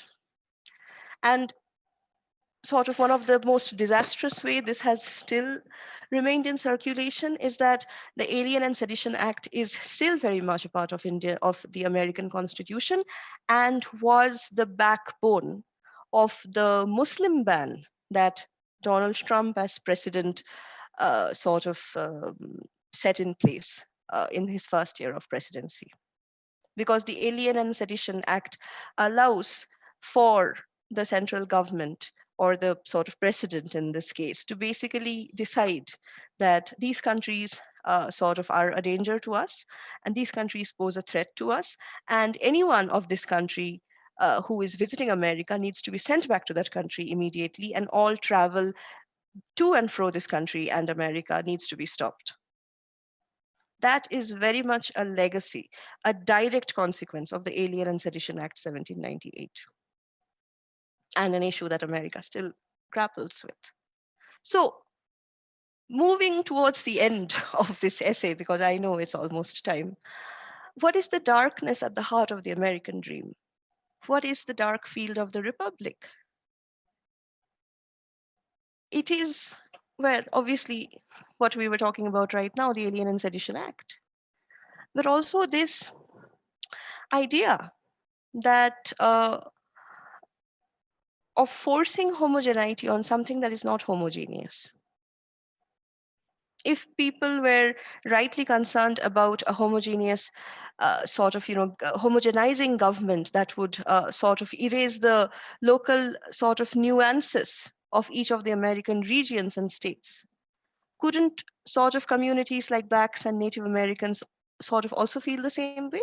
That their sort of heterogeneous sort of understanding of religion and culture, having been brought from a different culture to here, or having, like the natives, forced to be assimilated into this culture, they also had the same reserves. John Adams, after losing the presidency to Thomas Jefferson, after he had already established that Sedition Act, in 1813, wrote, "We shall be corrupted." This lofty ideal of republic of sort of America, that America as the beacon of democracy, is something that John Adams feared. And he mockingly wrote, "Our so-called pure virtuous republic, yes, it will last forever and it will govern the globe, but it will introduce the perfection of man." Can we not look at American foreign policy and see this big brother like attitude? This idea of, exporting democracy to the Middle East, to Vietnam, to South America and Central America, exporting consumerist culture across the world and calling it globalization. Contrast what John Adams thinks to what Jefferson's more idyllic, perhaps very sort of unrealistic view of America is. He thinks the Virginia farmer is the most pure and virtuous man, and he believes that America will continue to be like an agrarian culture. How wrong he was. Because his version of America is unrealistic and untenable, and as we know, something that was a pipe dream,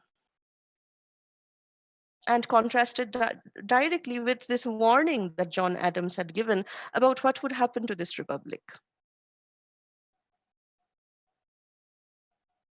Ironically, when John Adams was in power, he was very much the thing that he was criticizing once he had lost power. Very much of like a politician thing to do.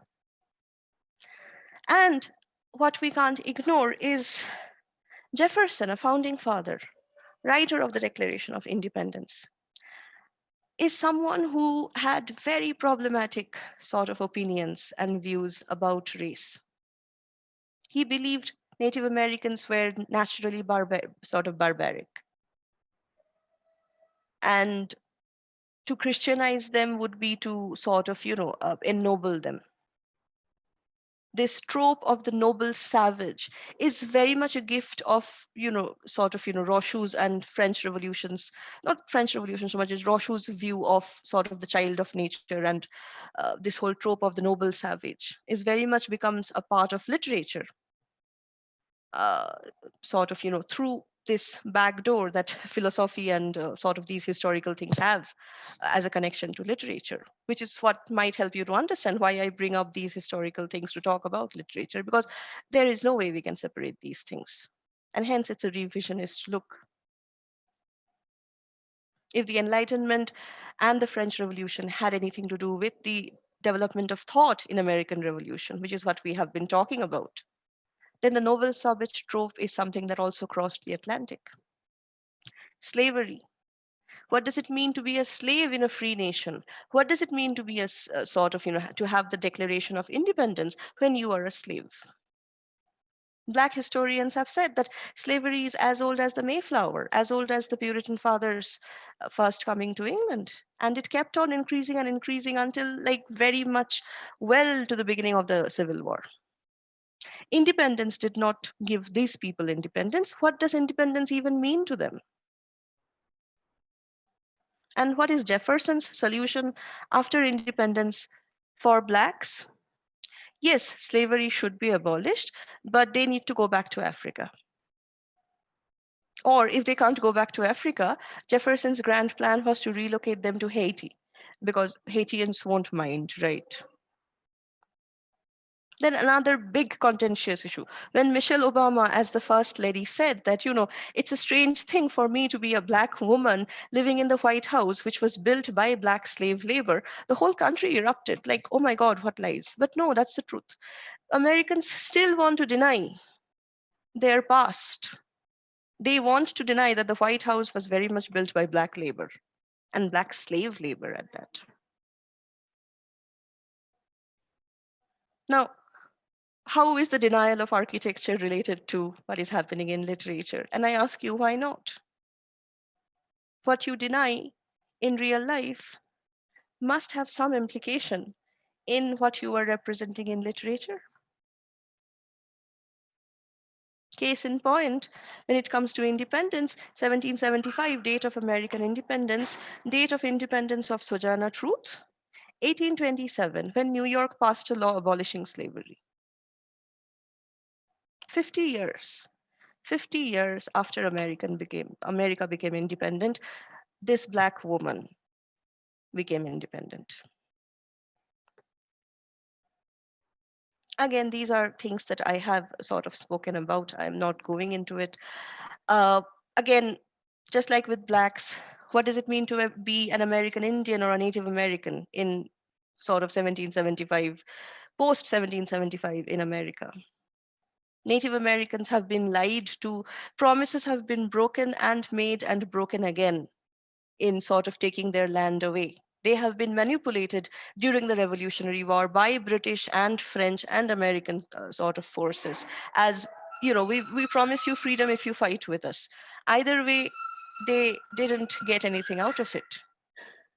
Philip Freno, the poet of the American Revolution, the first author we did in this literary period, several of his poems, starting with The Dying Indian, falls back on this noble savage trope that I was just speaking about. This noble savage trope is something not it's nothing short of what is sort of an othering of the native in his own land.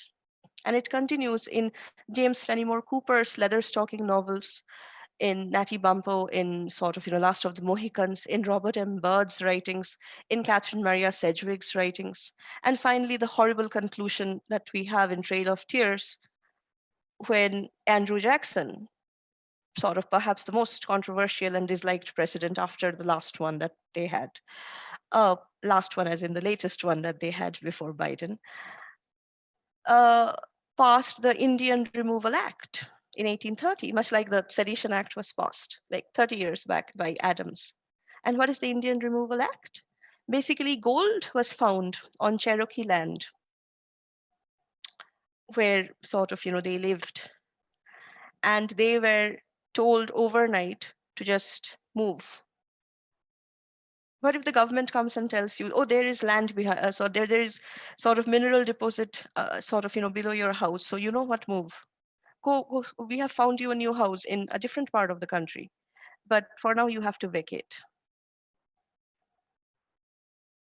You refuse, you face genocide. You move, you face no medical help. You get no support. You make that trail of tears all the way from the east coast all the way to Oklahoma, somewhere in the middle of the country. And that trail of tears is basically the thousands and thousands of Native Americans who died on that road. And the way the Trail of Tears has been very much a part of Native American literature after that. This is the dark heart of the American Republic. The oral literature and the culture of the Native Americans, suppressed or appropriated. Unless someone like Jane Schoolcraft, who is in sort of Ojibwa herself, writes those folk tales down and publishes them as the Literary Voyager in 1826. Similarly, Olaudah Equiano, first slave narrative, William Apis, first Native American autobiography, Son of the Forest.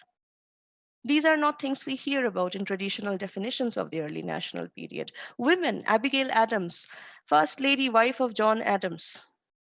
Because of her interest in politics, she was mocked as Mrs. President in the press. She famously wrote to her husband, "Remember the ladies when you make new rules. Remember to give women some right." Because women were reduced to some sort of slavery. They were non citizens, as much as blacks and Native Americans. Black women, I told you why Wheatley is not representative of their lot. Wheatley is not the typical, the Black American woman is sort of unheard of. We don't know what she's doing. We know she's a slave. First time we hear of her is when there is a Sojourner Truth or a Harriet Jacobs, who are probably closer to what the Black woman is going through post 1775 than what Phyllis Wheatley is going through. Similarly, Abigail Adams, along with sort of Mercy Otis Warren and Judith Murray, come up with this idea of a Republican motherhood. The only way women can participate in politics, the only way women can get a good education like men, is to tell people that educate us so that we give birth to good sort of boys, and we can sort of impart good education to these boys who will grow up to be soldiers of America. So even the education of women is something inflected by what purpose can it serve other than the good that it will do to the woman. And then again, Republican motherhood as a concept is something that is outside the domain of the Native American woman or the Black woman who is a slave, who has no access to sort of a free life, leave alone an education. Finally, the limits of periodization. Calling it America Rising, the early national period, is something that neatly compartmentalizes history and ignores the complex disorderliness that I tried to explain by saying, how things overlap. The same person has written a play and a poem and sort of a novel. How do I sort of compartmentalize her in which genre she falls? Similarly, the same person is a politician and a poet. What do I do? The history of oppression lies silences when it comes to marginalized communities. Reinscribes, when we cut these voices out of our history of literature, our periodization of literature, we are doing a second colonization by overwriting their names, by ignoring their names, by oppressing them out of history, much like they were physically sort of historically done with. So a new historicist and a revisionist perspective is required that looks at speeches, sermons, non-fictional sort of, pieces as well, and redefines what we understand by literature if we are to make sense of sort of, American literature. And again, the American Revolution. Who was that revolution for? Who achieved what? Because the actual revolution is often found in what is left and buried and ignored or disregarded because it's not literature. If fiction is literature, then non-fiction must be not literature. And if non-fiction is not literature, then half of the people I've been talking about would very much never be known about. Early national period, as this lecture is called, begs the question, whose nation? Early for whom? If you are a Black man, is it instead of the early national period, the late assimilationist period? If you are Native, is it the pre-Trail of Tears period? If you are a woman, is it the pre-suffrage period? And finally, this idea that, the way periodization works in literature, we do it obviously for the sake of coherence. But at the same time, what needs to be understood is through talking about the literature of a different country, we do not only have to bow to this idea or ideology of nation or American dream that is perpetuated, but also try to understand how literature, in a redefined way, is what connects the people to the land. Anything that is an example of people's connection to the lands might be considered literature. And it's an existential American dilemma, I guess, how dominant ideological imperatives always subdue and gloss over very marginalized existences and voices. So that's really it. Um, I will stop my presentation at this point of time, and I'm open to any questions you might have. Yeah, I think we have around 10 minutes of time for questions.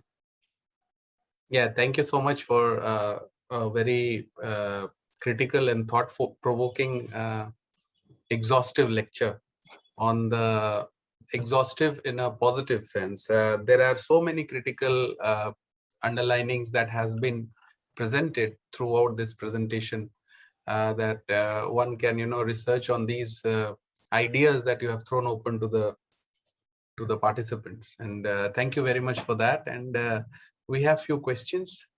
Sure. The first question is that it is understandable that women had to use pseudonyms or write anonymously. But what was the need for Washington Irving as a male writer to use a pseudonym of Jeffrey Crayon? Uh, I believe I don't know if it was Jeffrey Crayon. I can't remember what it was, but this idea of using sort of male pseudonym, I think, also comes from the fact that he was talking about. See, when you are going into satire land, when you are talking about satire, you are bound to hurt some people's feelings.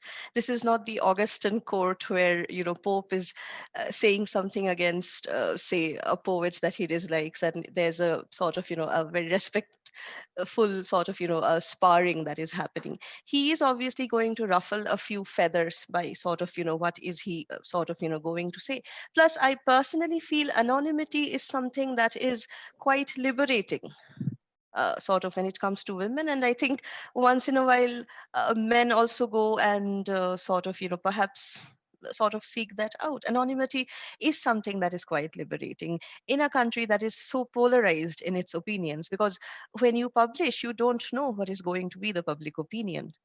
Okay. So that's more or less my subjective sort of view on things. I hope that answers whoever the question sort of, was by. Thank you. The next question is why and to what effect do you think Paine uses religious language and scriptural authority? Sorry, who uses? Thomas Paine, Paine. yeah, yeah, yeah. Thomas Paine, sort of, have they specified which work they are talking about by No, Paine? So, because sort of, if you like, Paine was someone who really did shun sort of, religion, institutionalized religion, especially. If you look at his American Crisis, it is very much of a patriotic sort of piece of sort of writing that exists, something that is supposed to rouse Washington's soldiers to fight battle. But I am not exactly sure which text they are sort of referring to. But if it comes to the question of pain and sort of religion, again, something that is quite thorny, because Paine was someone who was sort of adored because of the American crisis. He was seen as this sort of, a mouthpiece of the Washington sort of, resistance against Britain. But at the same time, uh, again, inside a few years' time, just because he talks about a topic like religion, he finds out the hard way that Americans are still quite puritanical and quite touchy about a topic like sort of, religion, I believe. But I am not quite sure, pardon me, about the exact sort of context, it's exact okay. reference that they're making. Thank you. The next question is what was the idea of America Rising and its true sense and impact on the life of slaves like Frederick Douglass? Exactly my point in, I think, the last two or three slides that I was looking at, that what is it exactly? It begs the question, like, America rising, which America is rising?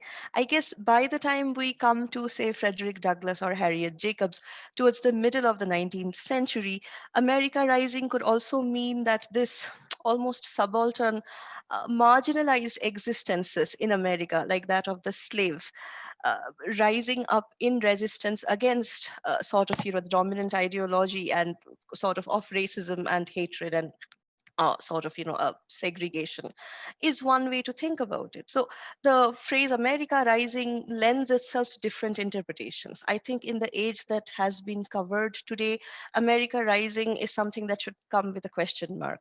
Is it rising? Is it, for whom is it rising? But by the time we go to the middle of the 19th century, which is when sort of Douglas and Jacobs and other slave narratives are being published, I think the rising can take on other sort of connotations, and not just sort of something that is in question, because a lot of other voices are rising. Narratives are offering that avenue for these marginalized voices to be sort of raised.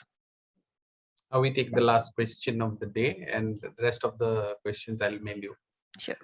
Uh, can we say that the whole idea of American nationalism and American dream were a sort of facade, a show of superiority, which was strangely supported and led by poets and authors throughout the ages, and which now, even though has been proven as macquish and stupid, are actually still believed by a lot of Americans even today?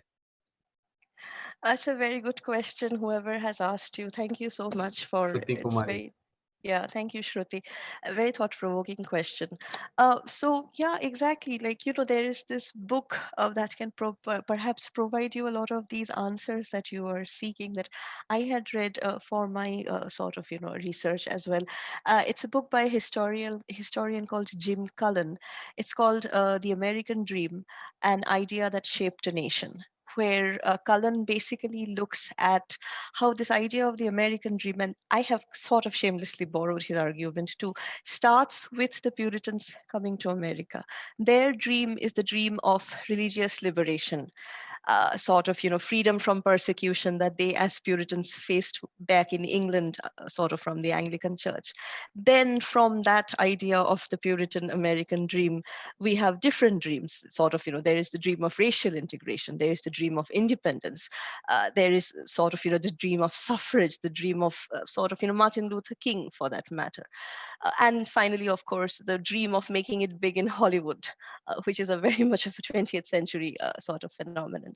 So, what is interesting to me is that I think people really believed in the American dream when it first came along. Franklin truly believed in the American dream, truly believed that America could be a land for anybody, that anybody could come and work hard and sort of, get rewards, that there really was possible this sort of society and culture where the pursuit of happiness is possible if you work hard. It doesn't matter which country you come from, doesn't matter what your title is, whether you are of noble birth or whether you are of sort of common birth. I think Franklin truly believed it. I think the founding fathers sort of had an idealistic streak where they truly believed it, and because they truly believed it, and they sort of are so influential when you look at American history and culture, that this is an idea that keeps getting regurgitated and becomes part of the cultural landscape growing up if you are American. But yes, by the time I guess you go to the end of the 19th century, when you have, I think it's called the age of robber barons, I think, according to history books, where basically you have people like what is that American entrepreneur's name? All these big industrialists who sort of control sort of a lot of wealth, and they start preaching what is known as the gospel of wealth, which is something a lot of American millionaires and billionaires still believe in. That why should I pay taxes to the government when that government hasn't helped me make any money? Why should I help a poor man because the poor man is poor because of his own fault? I am rich because, well, I have special abilities. So you see the shift that happens from Franklin thinking of the American dream in a more egalitarian way to, say, someone who is an industrialist at the end of the 19th century, living during the Gilded Age, as Mark Twain would call it, who had a completely different economic, social, Darwinistic understanding of the American dream. Look at Great Gatsby. Look at Gatsby. He's also sort of a product of an American dream, but that American dream is achieved at what cost? The moral fervor that was very much a part of the Franklinian or Jeffersonian or the founding fathers' understanding of the American dream is something that is completely corrupted by immorality, sort of an unscrupulousness that we find in sort of the jazz age, in sort of, Jay Gatsby, and the fact that he has also achieved the American dream, but at what cost? So I think there are different sort of ways to look at it. Right now, that Jim Cullen book that I was telling you about, sort of, he went and surveyed and found that in late 20th century, when he is writing the book, most African Americans who live below the poverty line in America believe, strongly believe in the American dream. You wonder why. It's like the poorest of a country believing in religion and doing the loudest displays of religious worship. And you wonder why. But that's the thing. I think we look at it from a very privileged sort of understanding where sort of we can't quite grasp why that is there. The idea is something that persists and persists because of, I think, where it came from, because of this idea of success that is associated with it. People looked at Trump and thought, hey, he's the American dream. I want to achieve that. He's rich. People voted for him because he was rich, or at least gave the impression he was. So it's taken on a different sort of thing altogether. This whole idea of the American dream, I believe. I've spoken for quite a long time, but I do ramble a lot about a topic like this. I hope, Shruti, I've been able to help you out a little bit, but please do look up Jim Cullen's book. It's a great book, sort of, if you want to sort of look at this topic further.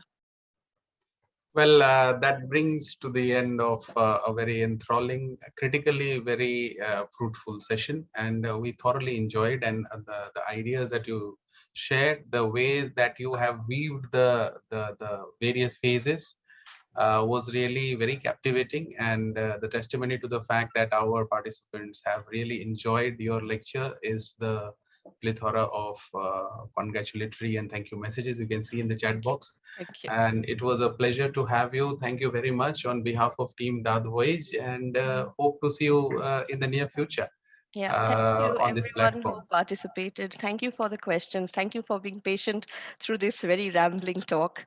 Thank you to Dr. Banerjee and sort of everyone at DAATH Voyage for this opportunity. I have had a very good time researching on this topic, and I have had a good time speaking nonstop. Has really allowed me to express most of the points that I wanted to. But thanks a lot. Thank you so much. Please take care. Good night. Yes, good Good night. night, participants.